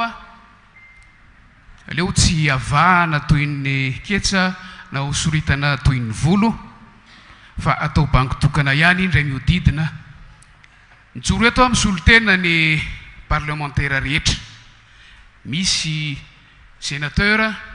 misy député, araka ny voalaza teo niombona sy ny rahina tamin'ny candidat sy tamintsika rehetra nandray anjara tamin'ny titolona izay mbola tsy tapitra ity, ka amin'ny anaran'izy ireo no iarabako atsika rehetra no tahin'Andriamanitra tsy solafaka andalana tonga soa eto amin'ity toerana ity androany tafaraka eto ary arak'ilay fiteny anankiray izay hoe ny fitiava-tanindrazana no mampiray atsika ary mbola mampiombona atsika hatramin'ity androany ity. Tolona izay hatrany am-piandohana dia tsy nijerentsika tombontsoa manokana, tsy nijereny reto candidat reto tombontsoa manokana, tsy nijerena tombontsoana antoko, fa ilay tombontsoan'ny firenena ray manontolo averiko indray. Izay no efa nampiombona atsika ary efa betsaka ny voalaza teo tamin'ny endrika nisehony zany sy ny antenaitsika fa mbola ahafahantsika manohy ny tolona. Tafahoana etontsika noho ny toe-java misy tao aorinany ny faha-enina ambin'ny folo ny volana novambra lasa teo iny, hoy ateo hoe candidat ho amin'ny fifidianana filoham-pirenena tena izy, satria isika efa resy lahatra hatramin'izay fa tsy izy fifidianana iny, tsy nisy iny fifidianana filoham-pirenena teto. Hanazava rehefa avy eo fa izany zavatra zany dia mametraka atsika amina toe-javatra anankiray ary manery atsika hiroso amina dingana anankiray manaraka. Tsy fifidianana filoham-pirenena iny fa efa nisy izy aloha nahafahantsika namoaka endri-javatra anankiray. Inona io? Nisy fahefana mpanatanteraka teto niantso ny vahoaka hiatrika fifidianana, handray anjara amin'ny fifidianana, naneo fahavononana isika rehetra hiatrika fifidianana satria voalaza ny lalam-panondrenana izany zavatra izany. Naneo fahavononana ireto ray aman-drenitsika reto ary nilatsaka ho candidat ho fidiana tao anatin'izany. Kanefa rehefa nandroso ny fotoana dia hita fa tsy mety ny ananatanterahana n'ilay fifidianana. Hoy ateo hoe ilay fahefana anankiray dia tsy andanina niantso ny vahoaka hiatrika fifidianana. isika teo ambany fitarian'ny vondron'ny kandida taty akilany nahita tsy mety io niantso ny vahoaka tsy andray anjara nandeha le tamin'ny 9 novambra nisy ny vokatra azo a izany nandresy ninninona nataony zareo napakatra sy napibotsina ny tamin'ny fandraisana anjara dia nandresitsika satria nanaraka ny toromarika reto ray aman-drenitsika reto ny akamarony ny mpifidy ny akamarony ny vahoaka malagasy ary na inona taremarika navoakany zareo tany dia mana-pirofo fa tsy toteny tsony ny fahefana izay nampiantso ny vahoaka ifidy tsy toteny tsony amin'ny vahoaka malagasy fa ireto ray aman-drenitsika reto nonoenony vahoaka malagasy teny endrika demokrasia anankiray izay handikatsika ny zavatra nisy tamin'ny 9 novambra iny satria averintsika fa na inona lazainy eo na hanao confrontation na bureau de vote par bureau de vote azy izy tsy nisy ny fividianan'iny amintsika niady ny amin'ny isin'ny tena demokrasia tsika niady ny amin'ny isin'ny tena tantan-dalàna amin'izay eto Madagasikara tsika ary mbola miady ny amin'ny hisin'ny fitantanana ny firenena ao anatin'ny fahamarinana tanteraka tsika tsy niemotra mihitsy sika voadinga tsika daholo ny sakana rehetra eny hatramin'ny herisetra azy ary averiko eny hatramin'ny fangalaram-bato azy efa nadikatsika teo a ny fomba famakytsika azy rehefa aveo ary mbola tsy emotra tsika androanytsika dia nasehontsika ho hita-poko ho hita-pirenena ho hitan'izao tontolo izao ny santionany amin'ireo pirofo ilazantsika efa tsy izy ny fifidianana iny ilazantsika efa fifidianana tao anaty osoka tanteraka iny ary misaotra an'ireo teknisianina izay nanazava tamintsika isika hampita ampiaramonina amintsika ny zavatra nizaraina tamintsika teto androany ary voalazako teo hoe ampita ho fantatr' izao tontolo izao fa tsy izy ny fifidianana iny inona ary zany ilay dingana manaraka tsy maintsy tokony hirosotsika araka ny voalaza teo a nandresy isika aty amintsika ny tany safidy ambony ary midika zany a toteny ny ray aman-drenitsika miandro ny toromarika avy aminy isika satria zareo nefa nitarika atsika ary mino sika fa ity zavatra ataotsika androany ity hoy aho hoe dingana izay tsy maintsy atrehitsika dia mamadika pejy vaovao makany amin'io tolona mitoy tolona mbola tsy vita makany amin'io tolona mitoy makany amin'ny tanjona mametraka ny demokrasia tena izy mametraka ny tantan-dalàna tena izy ary mametraka ny fanjakana tena afaka hitondra ny fampandrosoana eto Madagasikara fa Madagasikara dia veritsika fa hoan'ny malagasy ka tsy akaitsika ny raha vahiny no hitondra sy tantana zany firenetsika zany koa samy miomana samy mivonona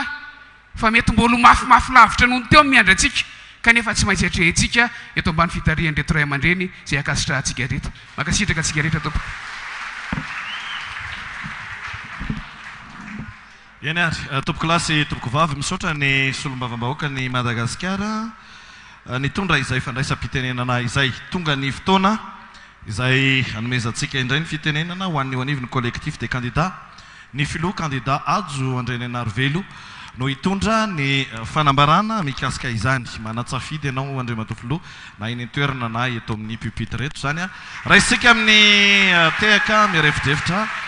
Andriamato ajo Andreny Anarivelo menanao ny sehatra tompoko misaotra nanome fitenenana faly miarabantsika rehetrarehetra tompoko ary miaraba ny reto ray aman-dreny a namana candidat ianareo solomavambahoaka parlementaire sy ny ray aman-dreny am-panahy ray aman-dreny ara-drazana ary indrindraindrindra ianareo tapaka sy namana niaritra ny mafinaritra sy ny manahirana nandritra an'izay fotoana fohifohy lavalava zay a niaraka taminay candidat reto manaritra ny fisaorana mbola fanotronanareo androany zao no manapirofo a fa tsy resy akory isika ary mbola tsy reraka tsika ay zay reraka eo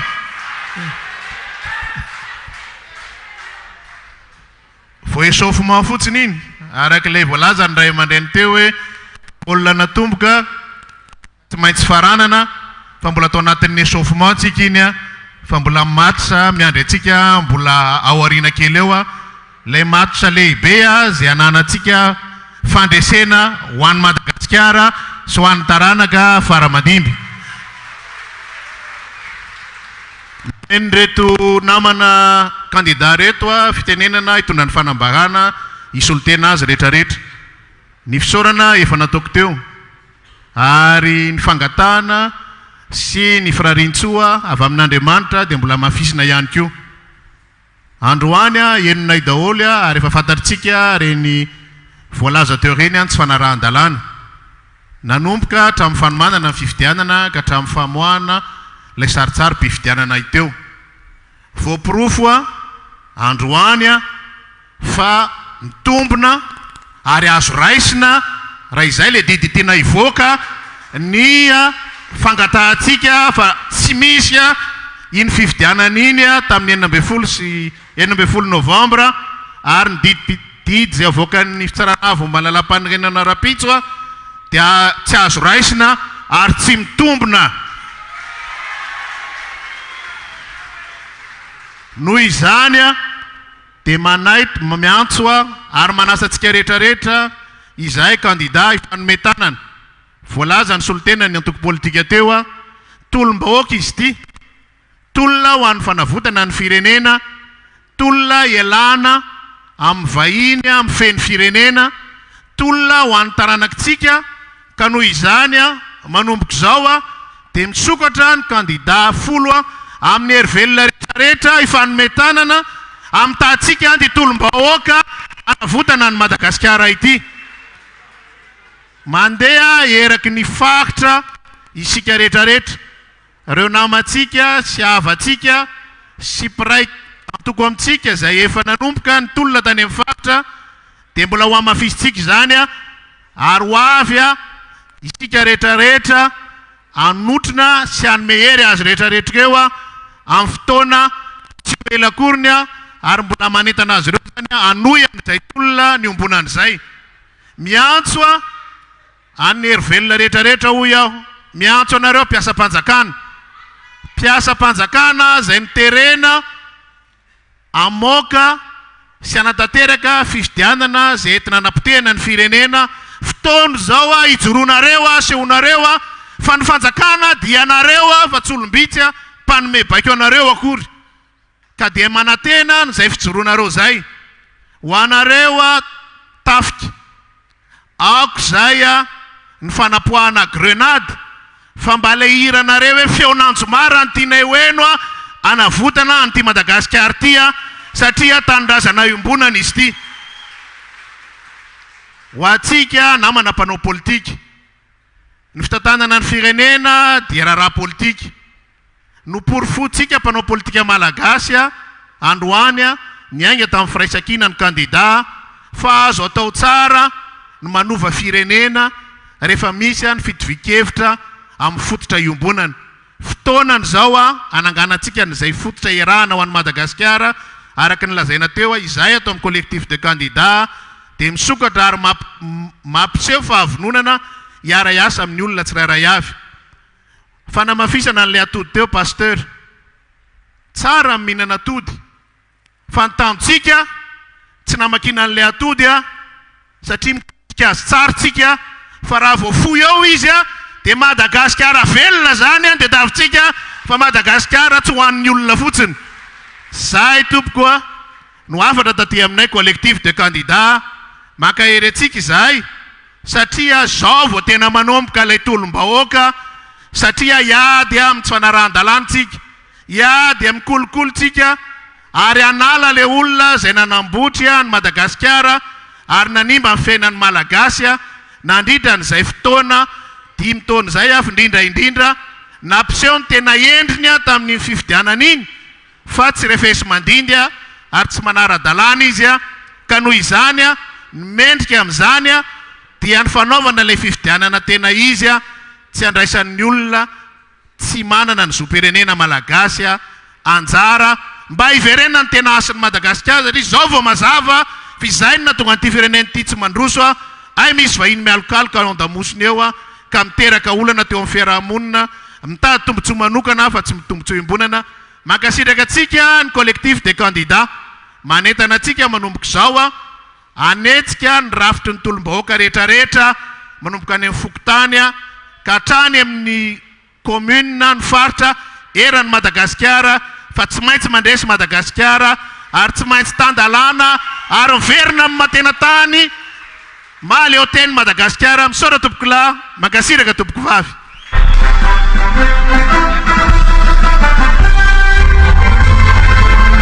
dao raisitsika teaka mafbetsika aiza le micro ya collectif des candidats niarana anisitsika teo candidat raiky ambin'ny folo teaka mafy be ho an'izy ireo ndao ary candidat raiky ambin'ny folo ao anatin'izay fitambarana izay hitsangansika satria marana ny fotoana isaorana lehibe ny tompotrano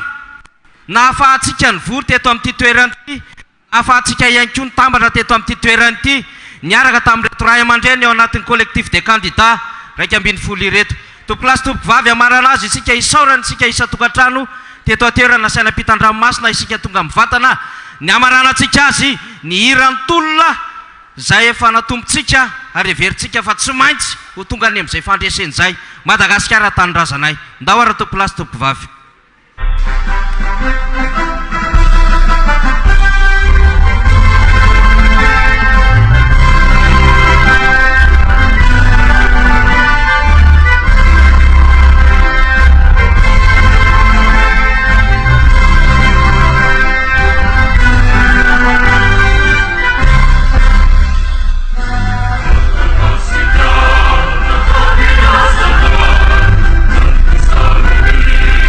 Marcelo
dia makasitraka toika tompoko lasy tompoko vavy mirary atsika ho totsoa tany amin'ny toerana ny alana mitontolona ho amin'ny manaraka andray orakoraka sady mitehaka isika makasitraka ny collectif de candidat ary dia manasatsika amin'ny fotoanany angaretona amin'ny ora mahazatra indray misaotra tompoko.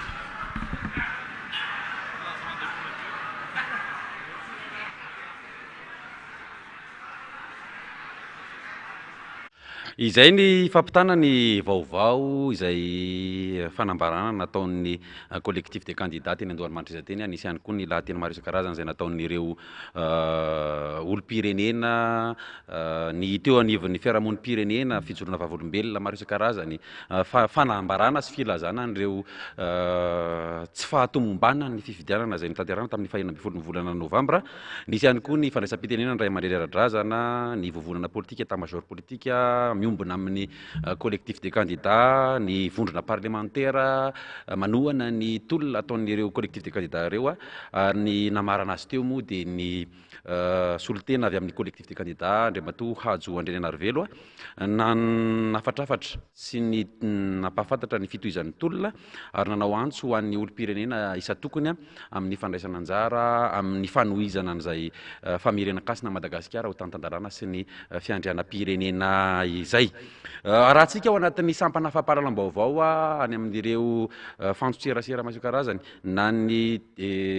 fahitalavitra na ny onjam-peo ny tsipiriany reny